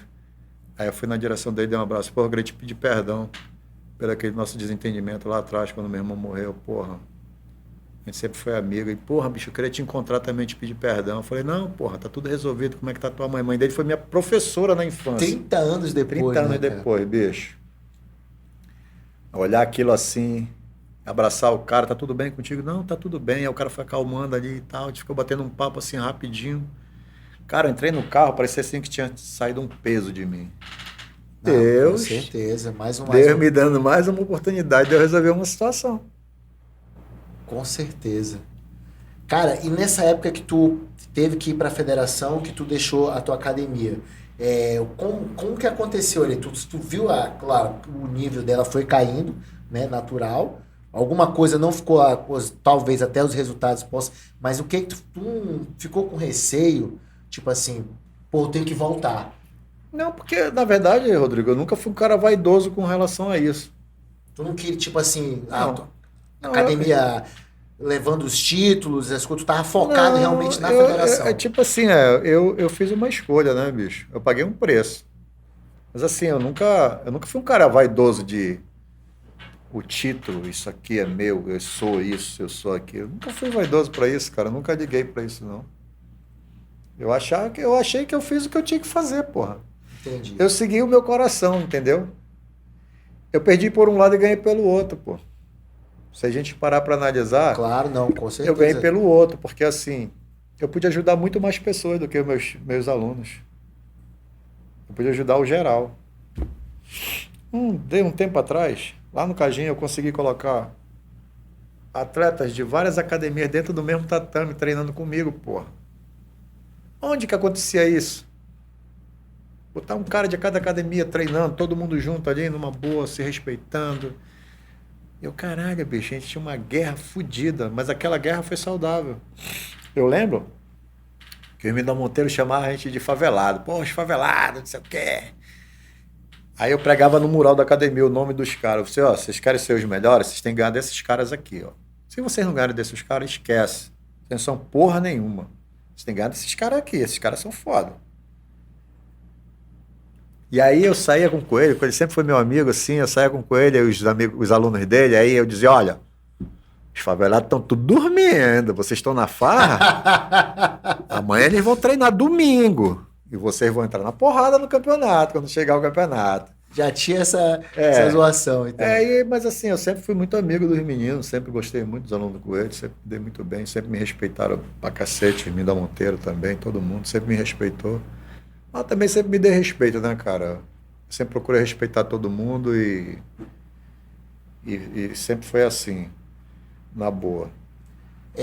Aí teve esse processo da federação, né? Os campeonatos mundiais, tudo. Tu não quis mais, né? A federação abriu mão. Quando tu abriu mão, voltou pra academia? Não. Não, já voltei praticamente para fechar minha academia. Voltou pra fechar a academia. Foi aí que entra a musculação? O Pina foi. O Pina já abriu o tatame dele. E aí eu estava me formando na faculdade. E aí eu digo, cara, agora eu tenho que cuidar da minha vida. Comprei meu ciclo, vou cuidar da minha vida. E aí eu fui trabalhar lá no Cajinho, eu já malhava lá. Sente saudade da academia, da Genô? Eu sinto assim que ainda tem alguma... que bom, dá uma não, aula. eu sinto, não, eu tenho muita coisa para oferecer ainda. Tu sente Eu acho isso? que hoje eu tenho muito mais experiência, muito mais coisa a oferecer. Com certeza. Tanto que eu continuo orientando muita gente assim, entendeu? Indiretamente. Eu continuo falando com todo mundo, conversando, dando uma ideia, mostrando algumas coisas, falando, pô, tem que fazer isso aqui, isso aqui. Pô, mas o que tu acha disso aqui? Pô, meu irmão, isso aqui tá errado. Larga, faz isso aqui. Eu já fiz aluno meu tomar uma decisão fodida, assim, o cara, caramba, é isso? Eu digo, como você aprendeu? Dessa forma, então, é assim que você tem que seguir, pô. Não te preocupa com o resultado. Você vai colher lá na frente. Mas assim, vai chegar um momento que vai ter que abrir mão de umas coisas, bicho, na tua vida. Claro, com certeza. Porra, tem um cara, é meu melhor aluno, mas esse cara... Deixa aí. Deixa aí, porra. Ele nunca vai deixar de ser teu aluno. O cara vai crescer, ele vai amadurecer, ele vai refletir, vai dizer, cara, aquele cara ali foi a minha base, ele me ensinou isso, tem um respeito, um carinho. O Júnior, pô, sábado a gente se encontrou lá na barbearia. Estava conversando sobre isso. Pô, eu tenho um maior carinho pelo Júnior. Um filho, como se fosse meu filho. Sempre deixei isso muito claro para ele. Que legal, sempre, que legal. Tenho um maior carinho por ele. Quando ele vai lutar, meu coração acelera o cacete, como se eu estivesse vendo lá de molequinho ainda. Mesmo jeito, mesma situação. Quando eu não vou no evento, eu fico vendo pela televisão, pelo celular. Caralho, meu irmão, é aquela adrenalina fodida. Mesma coisa, todos os garotos, todos os caras que treinaram comigo. Tu acompanha o Bibiano? Acompanho todo mundo. É mesmo? Todos os caras, nem sabem. E nem sabe, né? Mas agora tá sabendo agora. Todos agora os caras eu acompanho, todos os caras eu assisto, fico ali naquela adrenalina fodida. O Bibiano, inclusive, mandou aqui uma pergunta, né? Aproveitar que a gente estava falando aqui dele. Deixa eu abrir aqui. Entrei em contato com ele, tá aqui. Pergunta para ele sobre a visão dele em relação à preparação física, da importância da preparação física no jiu-jitsu. Acho que no esporte em geral, a preparação física ela é fundamental. Te agradecer também da passagem aqui que ele falou, foi no Rio de Janeiro, e tudo que tu fez na vida dele. Nada, não tem que me agradecer nada não. Ele conquistou pelos méritos dele, a dedicação dele, os esforços dele. Legal, legal. A preparação física, o que eu costumo dizer é o seguinte, cara. Lutar, todo mundo sabe lutar. Todo mundo sabe lutar. Tem duas coisas que diferenciam o atleta. Uma é o condicionamento físico, o outro é a parte psicológica, emocional. Mas tudo isso está muito ligado com a preparação física. Não é? A técnica, todo mundo hoje estuda a tua técnica. Pô, o Rodrigo ele sabe meter um cruzado de esquerda. Aqui nesse movimento, eu vou fazer isso aqui para combater esse movimento dele. O cara vai e anula o teu movimento. Beleza. Mas tu tem a mente preparada para fazer uma outra situação. E o teu treinador tem uma outra carta da manga que vai dizer assim, já aconteceu situações, deixa eu te dar um exemplo. O capitão lutou o Jungle Fight, várias lutas até conseguir ser o campeão. Na luta final, foi a coisa mais interessante. O maior desafio pra gente. O cara lá de Brasília lutava jiu-jitsu também. Cara bom pra cacete. E aí o capitão foi sair na porrada com o cara. Quando começou o primeiro round, o capitão fez todos os melhores movimentos dele, o cara anulou todos os movimentos dele. Caralho, quando eu olhei aquilo, eu falei, caralho, bicho, o cara estudou tudo. Matou nosso jogo. E aí o capitão conseguiu terminar o primeiro round ganhando, apertado. E o capitão assustado, assim, terminou o primeiro round, eu, calma, senta, toma água, respira. Deixa eu falar uma coisa pra você, a gente ganhou o primeiro round, bem apertado. Ele estudou todos os seus movimentos. Ele está neutralizando todas as tuas ações, ele vai te frustrar. Então a gente vai ter que mudar o jogo agora no segundo round. Você vai se trocar porrada com ele em pé. Aí o capitão olhou para mim assim, trocar porrada? Eu falei, trocar porrada. Mete jab, chuta por dentro da perna dele, que ele não vai conseguir segurar tua perna para te botar para baixo, para fazer ponto. Ele vai esperar tu fazer isso e vai te botar para baixo. Chuta por dentro, só por dentro. Mete um jab, cruze, chuta por dentro e vai pontuando. E vai cozinhando o galo dessa forma. Irmão, foi. Ganhou o segundo round. Eu falei, agora administra o terceiro. Tá tudo em casa. O título é nosso. Calma, mantenha calma. Ele saiu daquele jogo dele. Saiu do jogo dele, foi tentar uma coisa que ele nunca tinha feito, pô. Trocar porrada em pé. Aí eu falei, meu irmão, essa é a relação. O cara confiar no treinador dele. Né? É importante. E isso eu sempre passei para os meninos, pô, meus alunos. Sempre. Eu sempre fui para a beira do tatame gritar por eles. Ganhando ou perdendo, eu estava lá do lado dos caras. E sempre encorajei os caras. Não vai sair na porrada, vai vender caro. Vai treinar com todo mundo. Meu irmão, treina com os melhores. Não tem essa onda de treinar com um cara fraco, tu vai ser um merda. Vamos treinar aqui, vamos fazer isso aqui. Então os caras foram preparados e cresceram nisso, pô. Eu falo para todo mundo, um dia desse eu fui levar uns garotos para treinar com um amigo meu. Tava se preparando para lutar o campeonato do Bosco. Os caras ficaram impressionados. Eu levei 2 moleques lá que treinam no Pina. Eu falei, vocês vão ali com meu amigo tá destreinado, vocês vão movimentar com ele, deixar ele fazer o treino dele para ele se soltar, que ele precisa competir sem se machucar. Beleza, sim senhor, mestre. Aí peguei os 2 moleques, botei lá no centro tatame. Aí tinha os caras que todo mundo foi lá para ver, né? Foram botando, bum, rodando todo mundo, rodando, os caras com o kimono pingando assim. Os caras lá e as meninas, caralho, bicho, esses moleques não cansam não. Eu falei, não, bicho. Eles só vão sair daí se eu mandar. Eles só vão beber água se eu mandar. Parou, pode beber água, volta. Faz isso, volta. Porque eles foram acostumados assim. Acostumados, né? Isso é importante. Eles foram condicionados a isso. Então eles vão ficar até amanhã se tiver que treinar. Os caras, caramba, bicho, que porra é essa? Eu falei, Eles foram condicionados a isso. Talvez aí não esteja, quando a gente iniciou também, tu falaste que não tinha tanto conhecimento, né? Que foi pegar as técnicas quando o mestre Oswaldo chegou na tua vida, né? Você começou a conhecer. Mas aí também eu vejo um diferencial, já que tu tinha uma ligação muito forte com os teus atletas. Uhum. Talvez porque tu estava sempre gritando lá na beira do tatame, sempre tive... o dia a dia. Na verdade, bicho, eu convivia com meus alunos como se eles fossem meus filhos, assim. Então era um diferencial, Era uma coisa muito forte, assim, porque os meninos iam lá para casa, ficavam... Final de semana, ficavam lá em casa comigo. Final de semana ficavam lá. A gente não tinha o que fazer, a gente ia lá pro tatame, e daqui a pouco a gente tava treinando, pô. Entendeu? Então tinha uma relação muito forte, assim. E eu, meu irmão, por eles eu fazia qualquer porra. Sem sacanagem. Às vezes tá na casa da minha namorada, fica, pô, mesma confusão com a mulher. Eu saía. Eu ia lá. Eu tinha que ir. Então, assim, foi com amor, bicho. Eu acho que isso é o amor. Então, aí tá uma das chaves do sucesso, né? Da tua equipe. É fazer as coisas... Tu comprava o barulho deles, estava sempre lá. É você fazer as coisas com amor, cara. Eu acho que com dedicação. Acho que você fazer as coisas... tipo assim, eu trabalho hoje como personal. Cara, eu faço... Todos os dias eu acordo com a mesma disposição para trabalhar. E tu falou agora como personal, né? Eu vou tocar nesse assunto. Na hora que eu tava lá no Cagim, eu vou tentar manter uma rotina lá. Uma vez na semana eu corro, né? Uhum. Eu treino na esteira lá, na parte da esteira. Eu te vi lá, fui lá falar contigo. Eu fiquei mais ou menos quase 1 minuto. Eu olhei no relógio e aí vi o teu nível de foco na tua aluna. Daquilo ali, Eu tava ali na tua frente, tu não tava vendo nada. Meu mundo é aquilo ali. Aqui tu tava vendo o movimento dela, a descida, a parte negativa, ela tava fazendo tríceps.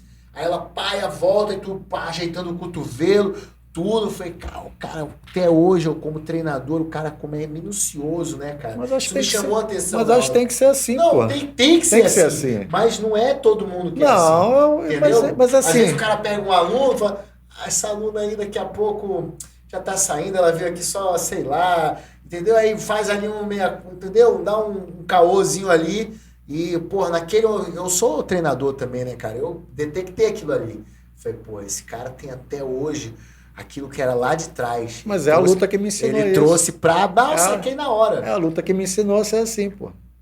É fazer as coisas como tem que ser feito. Não adianta, pô, vou falar, mas aí, eu vou ficar aqui no celular, pegar o celular, nem olhar pro aluno. Eu não consigo fazer isso, Tinha cara. uma aluna também minha que ela falava muito bem de ti, que era a Raquel Taqueda. É, Ela fala, a Raquel falou, cara, o Ulisses é um puta mega treinador, cara. Como é que ele era da luta? Eu falei, porra, não. Eu falei, sempre falava de ti. Ela fala, A Raquel chegou engraçada, a Raquel chegou com um problema de hernia de disco fodida lá, sem estrutura muscular e tal, ela chegou.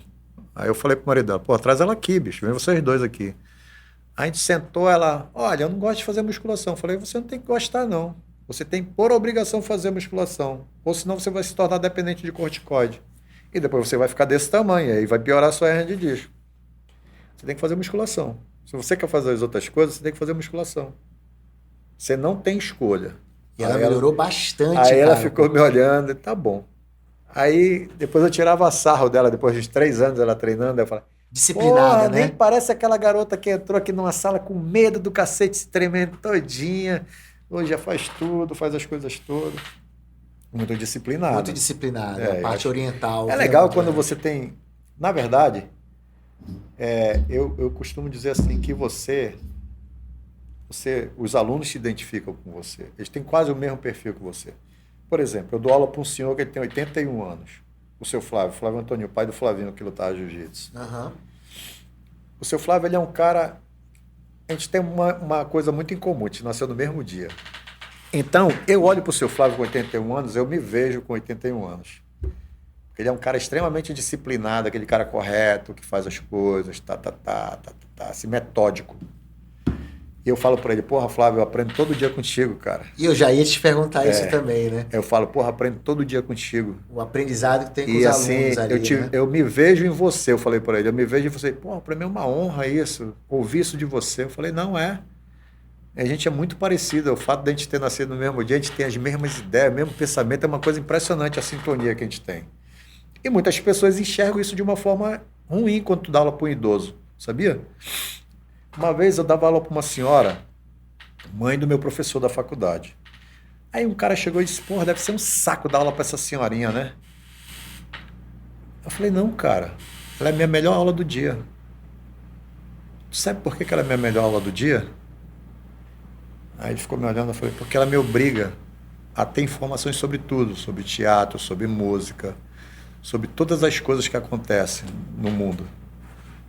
Então eu sou um cara que eu tenho que estar antenado para eu poder trocar uma ideia com ela. Ela me ensina. Aí o cara ficou olhando para mim, eu falei, o cara não vai entender isso. Tu vê essa mesma parte, tipo assim, o aprendizado que tu tinha com a galera do jiu-jitsu, é o mesmo aprendizado assim, tipo, ou não, são mundos diferentes? Como é que tu analisa Não, cara, essa parte? assim, na verdade, eu acho que cada pessoa te acrescenta um aprendizado. Cada pessoa que você convive, não só na luta, por exemplo, os garotos me ensinaram muito mais do que eu os ensinei, meus alunos de jiu-jitsu. Eles me ensinaram muita coisa. Os meus alunos de personal também me ensinam coisa pra cacete, cara. Porque a gente tem uma ligação tão forte que acaba sendo tipo assim um psicólogo, sabe? O personal um tem amigo, isso, um né? confidente, uma pessoa que vai chegar, que tu vai dar uma opinião, ou que tu vai calar e vai só ouvir. Mas você tem que saber se posicionar, tem que saber se colocar no lugar certo, na hora certa, falar o que você tem que falar e se calar quando tem que se calar, entendeu? E é muito legal isso, você motivar as pessoas. Sim. Porque isso aí é uma tarefa difícil, cara. Tu imagina... Eu costumo dizer para todo mundo que eu sou 2 Ulisses. Eu sou o Ulisses da porta do Cajim para minha casa, eu sou uma pessoa, e da porta do Cajim para dentro eu sou outra pessoa, eu sou um profissional. Eu não misturo esses dois caras, eles não se cruzam. Eu não levo o problema do meu trabalho para minha casa. Eu chego na minha casa tranquilo. Vai lá, tudo bem, boa noite. Oi, filha, tudo bem? Tá. Acabou. Posso estar com o maior problema do mundo. Não falo. Da mesma forma, chegar no meu trabalho com meus problemas da minha casa. Ninguém tem nada a ver com isso, porra.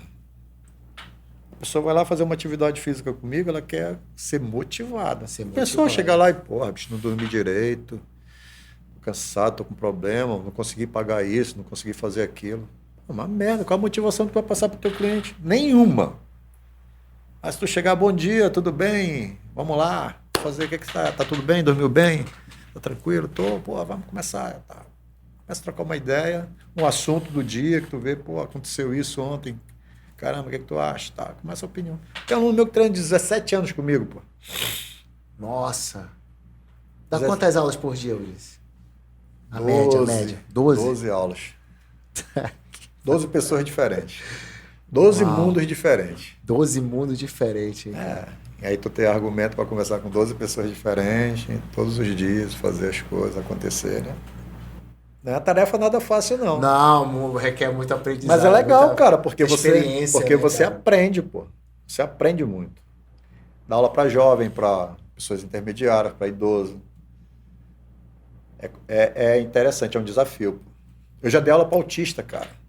Um filho de um aluno meu. Foi a melhor experiência que eu tive, assim, uma das melhores experiências que eu tive. Ele não gostava de abraço, né? Eles não gostam, sim, né? Sim. Eu fiz aquele garoto me abraçar todos os dias. Todos os dias ele me abraçava. Ele era um garoto extremamente detalhista. Eu trocava o tênis, eu trocava uma coisa, um detalhe, uma pulseira, um negócio. Tudo ele observava, era engraçado aquilo. E aí tinha a hora que eu estava dando aula para ele, ele desconectava. E aí eu parava, ficava olhando aquilo assim, caramba, bicho. Aí deixava ele um pouco, aí, Dudu, vamos lá, vamos treinar. Vamos, sim, Ulisses, vamos lá, tal. Cara, que coisa. E que amor, assim, eu via dos pais dele com ele, sabe? Uma dedicação, assim, fora do comum. Tem que ter, eles são diferentes, Eu falei, cara, é uma experiência, assim, muito foda. Eu acho que todo mundo tinha que viver uma situação dessa, assim. E não é à toa que é especial, né? Não são especiais, né? Porque também o dia a dia deles, uma série de coisas, não é fácil, né? Foi uma experiência muito boa, assim, que eu vivi. Assim, cara, tem tanta coisa. Ó, no jiu-jitsu, quem é teu mentor? Um cara que tu, olha, se espelhou a vida inteira. Seu Hélio. Hélio. Seu Hélio. Na musculação? Cara, na musculação... O nome, assim, fala, porra, esse cara eu vejo... Não, o cara que eu admiro, que eu sigo uma linha, Valdemar Guimarães. Valdemar Guimarães.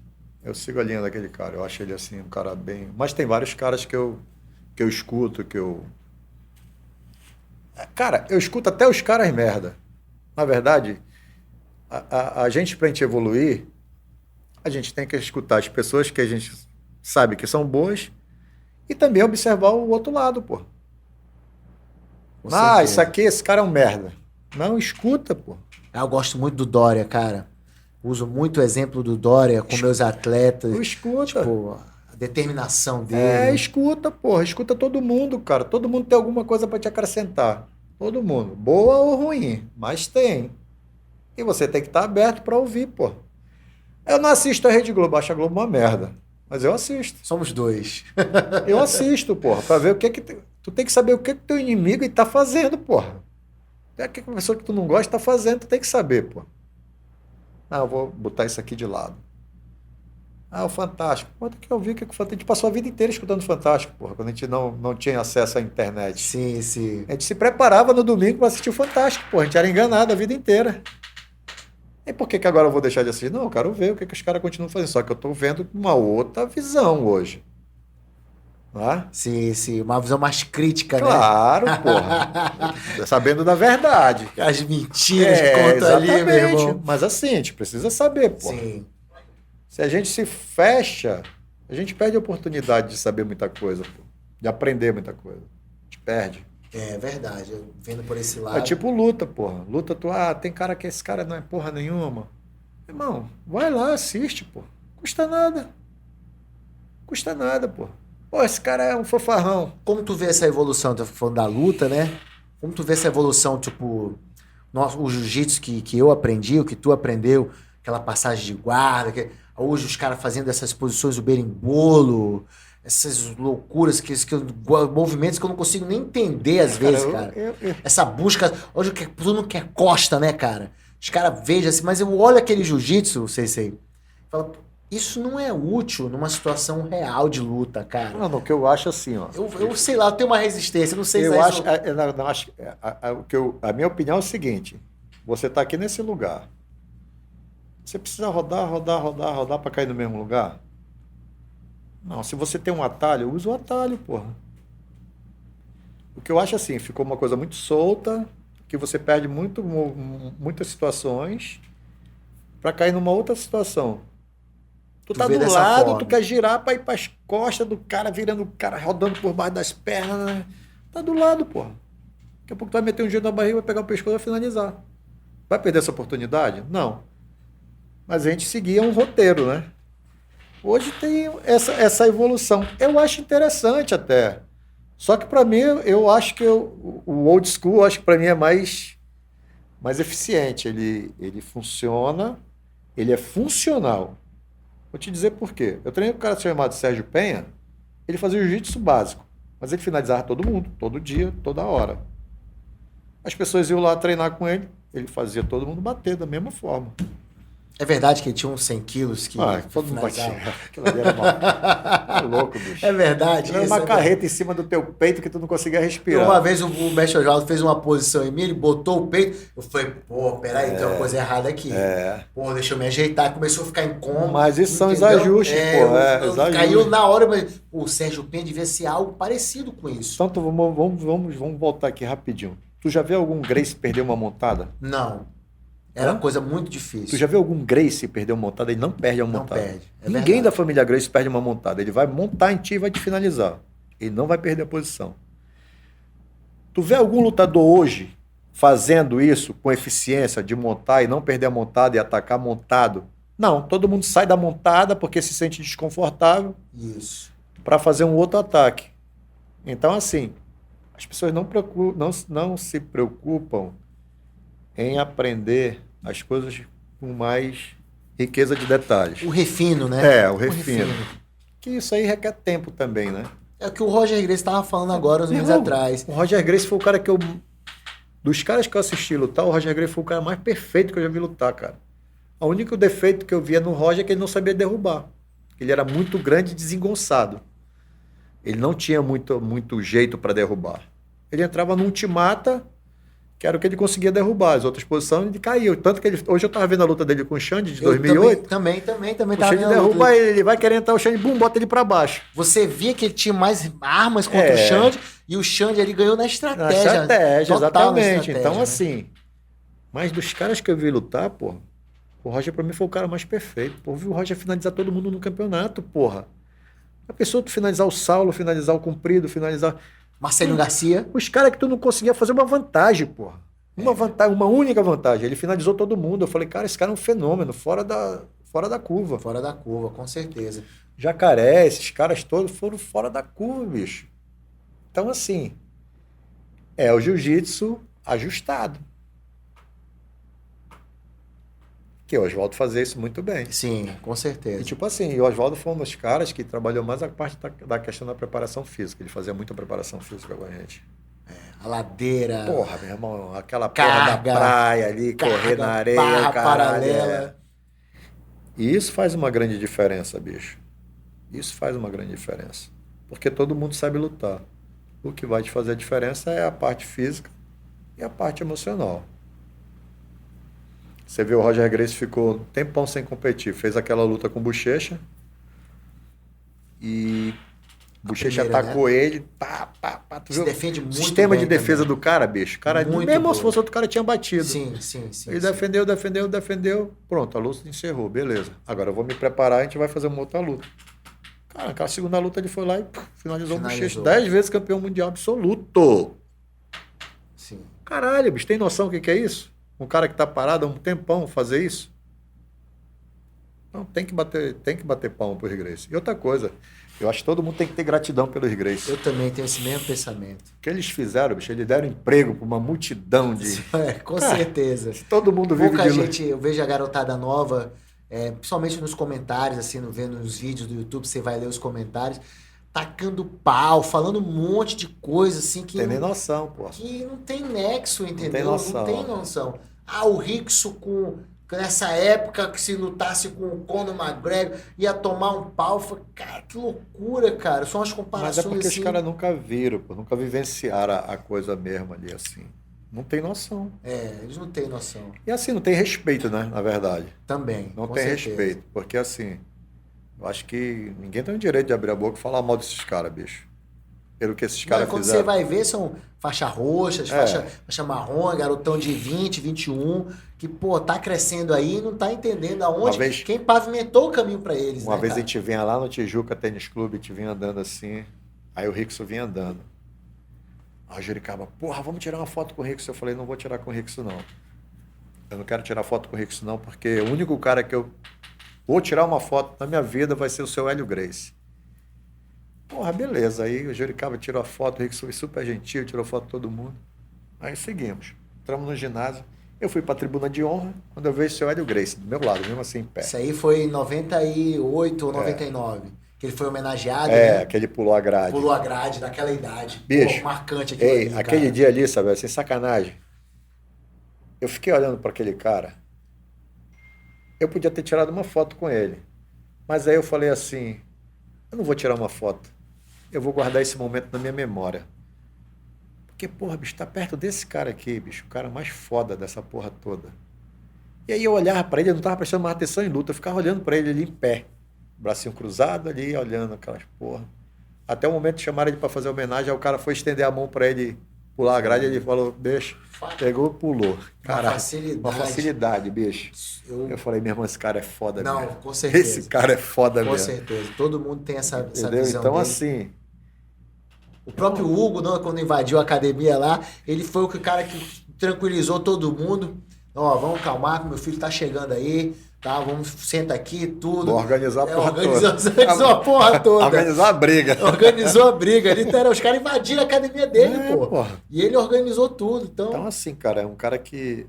É o cara da luta que eu olho assim com maior admiração. Vamos aproveitar esse momento, estrear aqui um bate-bola, entendeu? Essa ideia aqui foi até de um amigo meu chamado Cristiano, da Crow Riff, e ele viu isso num outro podcast, que não tem nada a ver com a luta. Vamos estrear aqui. Eu falo um nome, né? E tu vai me dizendo o que vem na tua cabeça, beleza? Beleza. Posição. Tua posição favorita do jiu-jitsu? Minha posição? 100 quilos. 100 quilos. Lutador favorito? Lutador favorito é o nosso Roger Gracie. Roger Gracie. Difícil escolher esse daí, hein? Luta favorita? Aquela luta marcante. Luta favorita? Cara, eu vi tanta luta. É difícil o negócio. Tanta luta.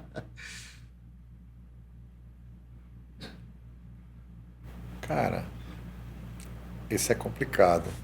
Porque assim, tem a luta dos meus alunos, tem lutas que eu vi assim. Cara, o cara que eu não gostava de ver lutar era o Royler. Eu gostava muito de ver o Royler lutar. Gostava? Gostava de ver o Royler lutar. Tecnicamente eu achava ele um cara assim muito versátil, muito bom. Eu não posso citar uma luta em si. Entendi. Mas assim, o cara que eu gostava de ver lutar tecnicamente era o Royler. Quem não pisa no teu tatame? Quem não pisa? Não precisa ser uma pessoa em específico, mas uma pessoa, um tipo de personalidade, um cara que tu, pô, esse cara quando chega na academia eu não gosto, esse tipo. Político. Político. Tu dá aula pra político, deve dar aula, malhação, né? Não? Não. Eu posso ter dado aula de malhação, posso dar, mas assim, um cara político, esses políticos eu não daria não aula. Gosto. Eu já dei aula para político, amigo meu, cara que já foi candidato e tal, que é meu amigo até hoje, assim, mas no atual cenário Complicado, É complicado. concordo também contigo. Agora o momento, eu vou falar esse momento e tu me diz qual a palavra que vem na tua cabeça. Jiu-jitsu versus luta livre, anos 90. Eu acho assim que foi um mal necessário. Um mal necessário. Federação Amazonense de Jiu-Jitsu, momento atual. Cara, eu acho que está crescendo, está voltando a crescer o esporte. Acho que não só aqui, mas no mundo inteiro, né? O jiu-jitsu criou uma nova roupagem. E eu acho que a gente precisava ter só apoio, né? Uma estrutura para fazer. Jiu-Jitsu no gi. Cara, eu acho que isso é uma coisa única. Nós deixamos isso de lado e perdemos esse espaço para os americanos. Essa é a minha concepção. Tu vê os americanos ganhando a porra toda porque, na verdade, a gente deixou o no gi de lado, que isso era uma prática normal, que a gente treinar, depois tirar o kimono e ia treinar. A gente deixou de lado para se aprimorar só no jiu-jitsu e esquecemos essa outra parte que os americanos pegaram e absorveram. E hoje eles dominam o mercado. É isso. Agora essa é difícil, hein? Eu acho que essa aqui tu vai se esquivar. Mas vou ter que fazer. De todos os talentos que tu já revelou, não são poucos, qual que tu fala assim, porra, esse cara aqui, ele é foda. Qual deles? Porra, bicho, isso aí é uma... Isso é uma sinuca de bico. Isso é uma sinuca de bico porque, porra, cada um tinha uma qualidade diferente, cara. Assim, eram tantas pessoas, assim, que tinham uma habilidade fora do comum, que se eu apontar um cara só, vou ser injusto, porra. Cada um fazia uma coisa diferente, era interessante. Então eu vou falar o nome de alguns e tu vai me dizendo aí a característica, a palavra que vem na tua cabeça. Bibiano. O Bibiano sempre foi um cara muito determinado, assim. Ele... Irmão, vou entrar, eu vou ganhar, eu vou finalizar, eu vou fazer isso. Ele sempre foi muito focado nisso. Júnior Cardoso. Júnior Cardoso era o cara habilidoso, aquele cara versátil, que tu ficava tranquilo quando ele puxava para a guarda e tu dizia, ganhamos. Alexandre Capitão. Alexandre Capitão, ele foi um cara que começou muito devagar. Assim, ele foi da última geração, na verdade. E ele foi um cara que demorou mais a subir a montanha, mas quando ele subiu, ele deu o recado dele. O Med foi o cara mais difícil de aprender, mas foi um cara assim que dominou a técnica com bastante refino. Tanto que depois de muito tempo sem competir, uma vez ele foi competir, eu falei, meu irmão, faz só o básico, aquilo que tu sabe fazer, faz isso aqui, tu tá sem gás para lutar e tu vai fazer isso e isso. Ele foi lá e fez. E ganhou do cara que tava competindo direto. Uau. Orley Lobato. Orley foi aquele cara que começou a batalha junto com a gente e desenvolveu o trabalho dele, treinava bastante com a gente também, desenvolveu o trabalho dele e tem o nome dele, porra, aí no cenário, na história, ele tem os méritos dele, é um grande amigo, eu gosto muito dele. Legal. Mestre Pina. Pina é outro amigo meu, foi um cara que contribuiu, acho que todo mundo que passou pela nossa academia, que tem suas academias, eu acho que cada um deu sua parcela de colaboração para o nosso sucesso. Não foi eu que fiz, porra nenhuma. Acho que todo mundo que passou pela nossa escola colaborou e fez e continua dando continuidade nesse trabalho. Eu falei uma vez eu fui para uma graduação lá no Pina e eu falei para os meninos isso, cara, a única coisa que eu quero de vocês é que vocês dêem continuidade no processo, porque isso faz parte da nossa escola. Todo mundo aqui faz parte da nossa escola. A gente começou todo mundo junto. Tinha uma coisa só, pô, uma história. Fred Paixão. Fred Paixão é aquele menino bagunceiro pra cacete, mas que, porra, cara, foi um puta de um atleta, assim, um cara que eu vi crescer, um cara que passou muita dificuldade, que não tinha o que comer, lá no Garapé do 40, eu ia levar comida para ele, para a família dele, ajudar. Eu acompanhei a história daquele garoto e, cara, ele teve um anjo na vida dele, o seu Dedeu, que era um senhor que morava lá no Japim, que faleceu, que ajudava todo mundo. Seu Dedeu tinha que ter um busto lá na Praça do Japim, esse cara. Esse cara ajudava todo mundo de todas as academias. Ele era um cara da Secretaria de Fazenda, um fiscal. Todo mundo corria na casa dele. Seu Dedê, eu preciso de um kimono. Seu Dedê, eu preciso de uma chuteira. O moleque jogava futsal, futebol, essa porra toda. Ele ajudava todo mundo que praticava esporte. Que legal, hein, cara? Esse cara ajudou o Fredson pra cacete. Ele foi um dos caras que fez com que o Fredson chegasse onde ele chegou. Mestre Oswaldo Alves. Ah, cara, isso aí vai estar sempre no meu coração. Ele foi a figura principal, junto de uma pessoa que eu não citei até agora, mas que é a pessoa fundamental disso tudo ter acontecido, foi a minha mãe, a dona Domitila. Hoje ela tem 93 anos. Uau, viva ainda, que legal. E a minha mãe ficava na janela assistindo os treinos, a minha mãe ia para os campeonatos, puxava a orelha dos meninos, cobrava a medalha, eu quero que vocês ganhem. Ela sempre participou muito disso, a minha mãe. Hoje ela está bem idosa, mas eu olho para minha mãe com um orgulho tão grande, cara, porque ela me transformou num cara tão grande, tão Com bom, certeza. tão humano, que assim, a minha mãe é a minha referência de vida. Aquela pessoa que... Eu tenho uma foto lá em casa da minha mãe com o Oswaldo, minha mãe e o Oswaldo, assim. Aquela foto ali é uma foto que eu quero guardar para sempre na minha vida, porque foram duas pessoas que foram responsáveis pelo sucesso que a gente atingiu aí. Que legal, que legal. Já vai ficar aqui o registro. Carlos Gracie. Carlinhos Gracie é um visionário, né, cara? É o cara que fez tudo isso acontecer. Rio de Janeiro, Copacabana, Ministro Viveiro de Castro. Porra, aquilo ali tem história. Sala 204. Sala 204. Ali o pau cantava, amigo. Ali o cara aprendia a ser sujeito homem. Ou você aprendia a ser sujeito homem ou você ia embora. Não tinha muito pra onde correr, Tinha né? pra onde correr, tinha que treinar, tinha que tomar porrada, passar pelos sufocos. Mas ali foi um grande aprendizado, pô. Uma vez, cara, eu faltei um treino à tarde. O Oswaldo fazia 2 treinos. Um de manhã de 10 às 2 da tarde. 10 às 2 da tarde. E o outro de 6 às 9 da noite. Um dia a gente fez parte física, porrada, fez tudo de manhã nesse dia. E aí eu fui para casa almoçar, que eu ia para Niterói, almoçava e voltava à tarde. Não tinha grana para ficar em Copacabana, para comer ali, por ali, voltar, que era mais barato ir de ônibus. Nesse dia eu peguei e disse assim, cara, eu não vou voltar para academia, eu tô muito cansado, porra, tomei porrada pra caralho, tô quebrado, vou descansar. Irmão, Rodrigo, no outro dia eu cheguei na academia, o mestre estava lá. Não entendi, porque ele não chegava primeiro.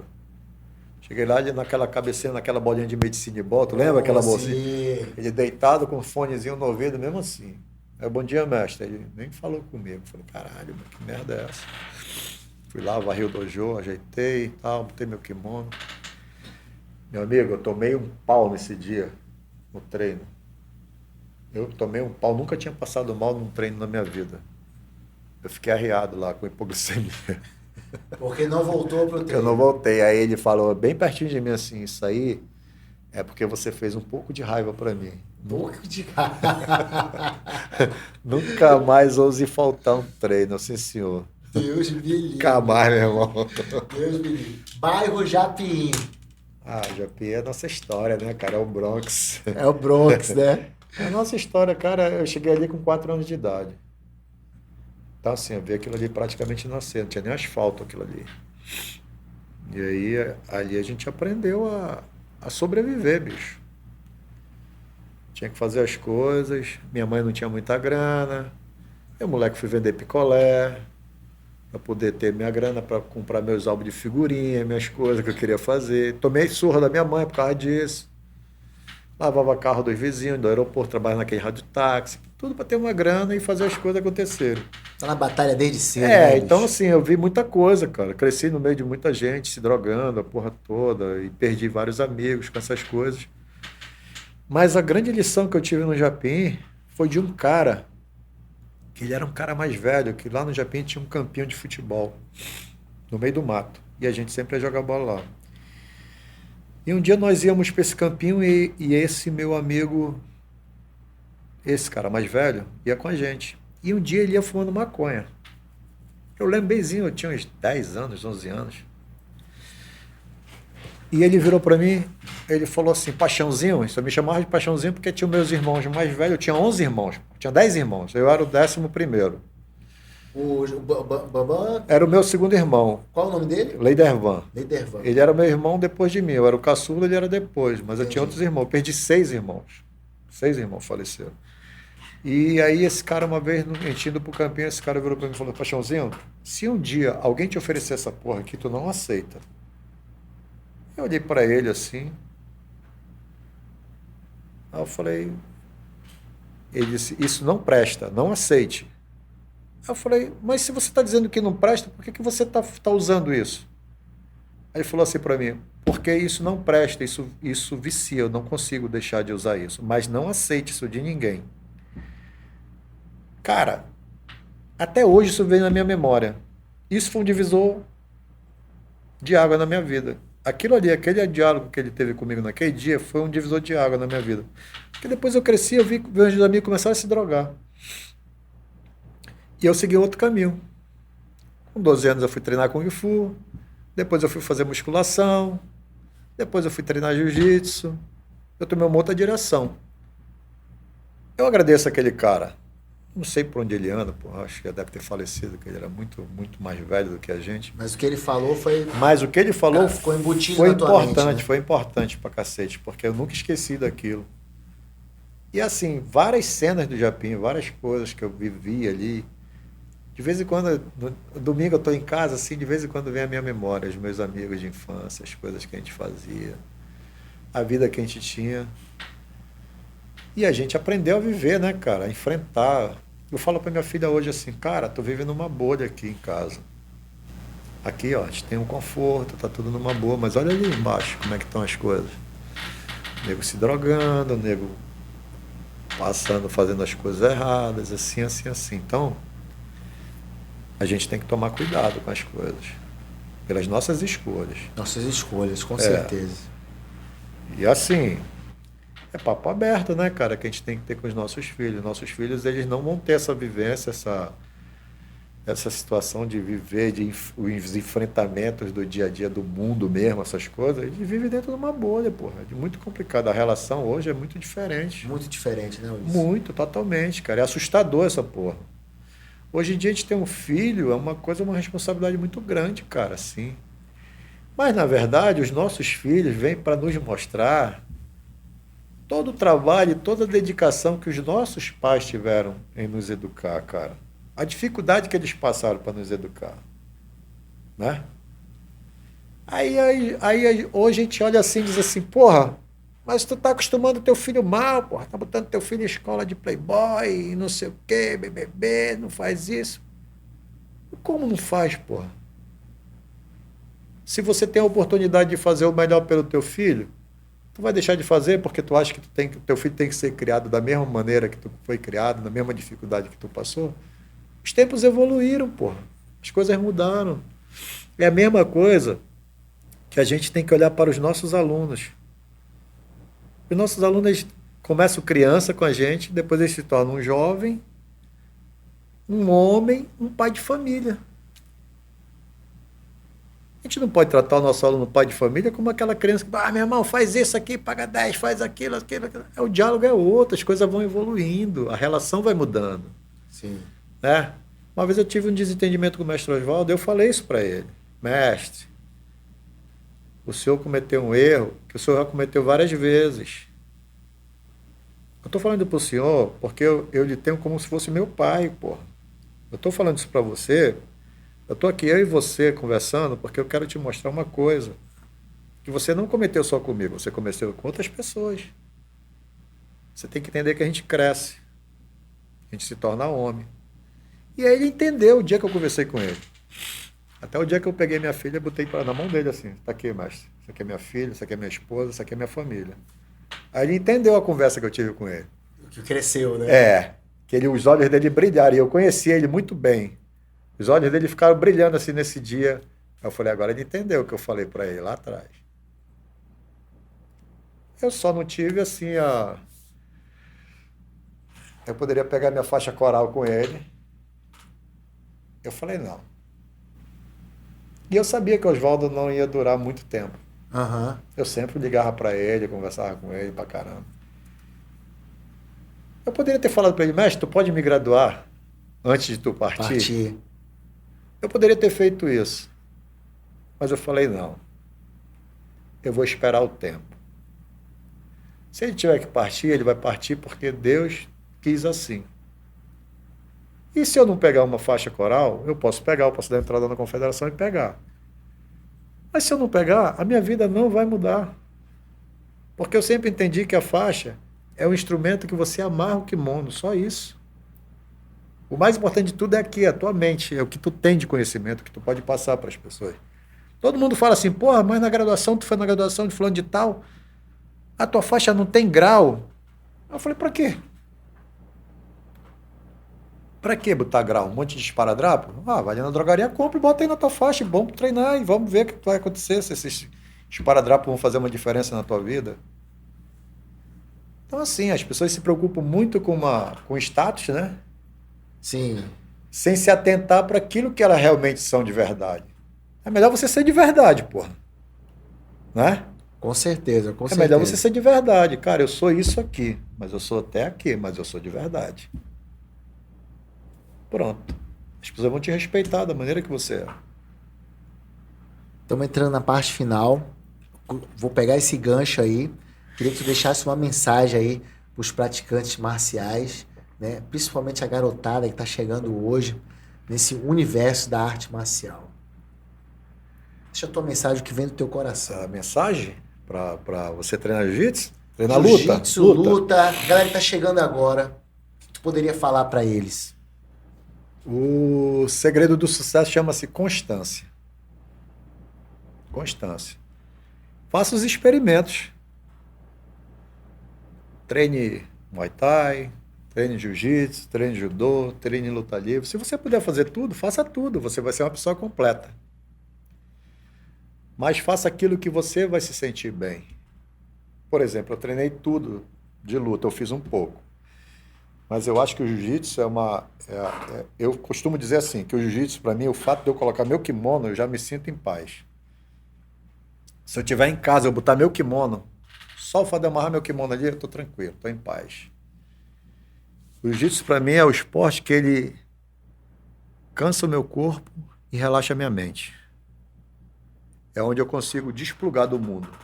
Botar meu kimono, treinar, eu mentalizo o que eu vou fazer, eu vou tomar um banho. Eu tenho um ritual. Eu vou treinar jiu-jitsu, eu vou tomar um banho, aí eu mentalizo o que eu vou fazer, aí boto meu kimono, eu vou tentar fazer aquilo ali.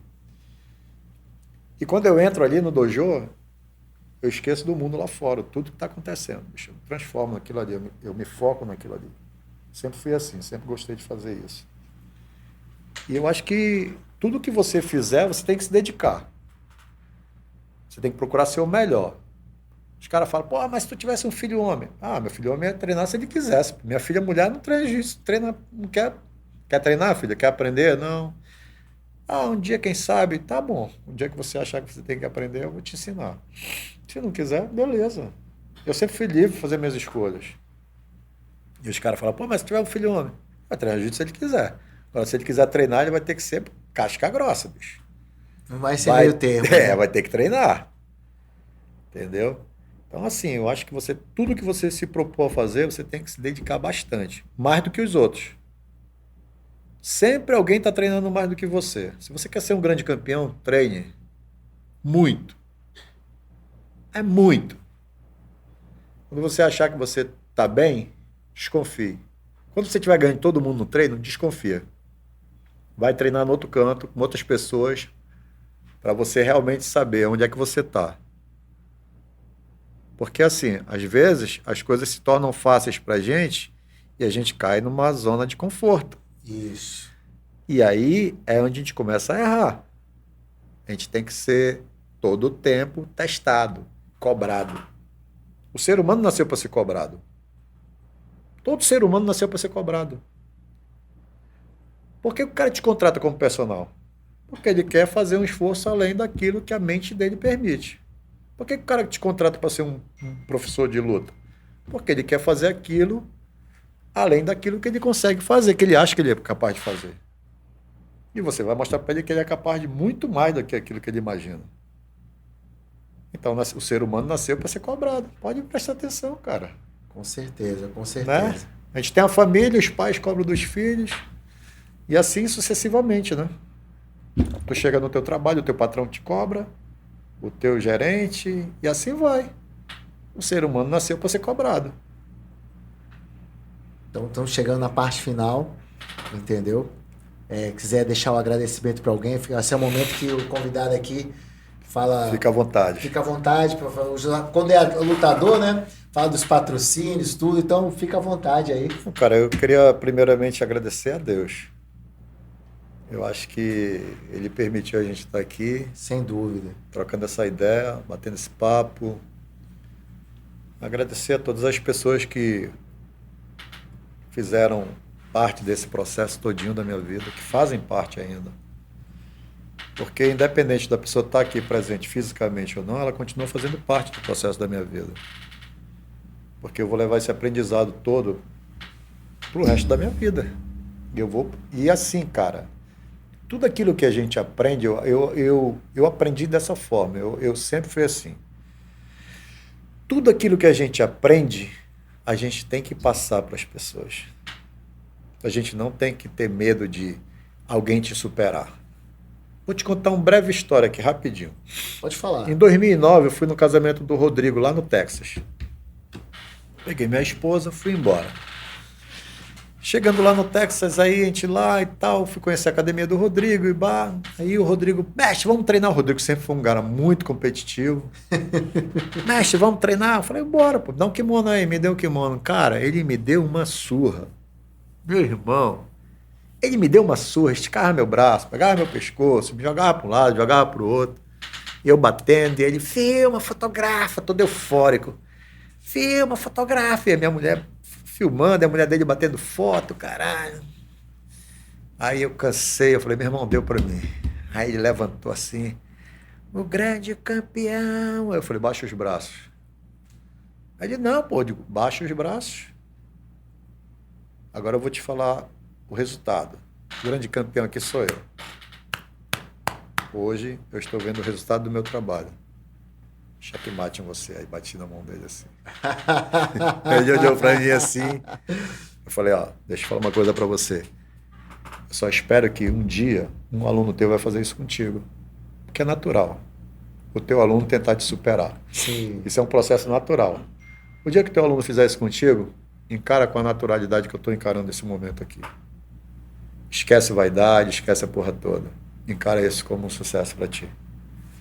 Bati na mão dele. Porra, mas vou te contar, Rodrigo Pinheiro, hein, meu irmão? Pelo amor de Deus, hein, cara? É um nível de competição ao extremo, hein, cara? Aí, Pelo amor de Deus. checkmate no garoto. Cara, bicho. É isso, porra. É isso aí, pô, meu irmão. Vamos encerrando por aqui. Te agradecer, Claro. entendeu? Eu sei que o seu tempo é extremamente concorrido. E hoje não foi uma entrevista. Aprendi muito aqui nesse bate-papo de hoje, entendeu? Você que vai acompanhar, que está acompanhando, tá entendendo o que eu falei, né? Um verdadeiro sensei, um cara que tem de muita sabedoria. E como eu disse, né? O tempo ia ser até curto. Isso aqui é para 3 horas fácil aqui de bate-papo. Vai muito, muito agradável. Também te parabenizar, né? E te dizer que tu não é referência só para os teus alunos, né? A galera da Geno Alves. Tu é referência para muitas pessoas, talvez tu nem tenha muita noção, entendeu? No mundo dos atletas, principalmente a garotada aí da minha geração, que não treinaram contigo, mas vê você como uma referência, né? De disciplina, aquele presidente da federação, aquele cara que quando chegava lá no Rio tratava bem todo mundo. Aqui em Manaus sempre tratou bem também todo mundo nos problemas que eram para resolver da federação, né? Não é à toa que você é uma pessoa muito querida no meio da luta e hoje muito querida também no meio do mundo fitness, da musculação também. Então, obrigado aí pela sua presença, cara. É isso aí, pessoal. Vamos encerrando aí mais uma Hora da Luta. Então fica ligado aí nos próximos episódios, que esse foi show e mais um pra conta. Ussa! Valeu, meu Sousa. Valeu, meu irmão. Foi muito bom. Show de bola, show de bola.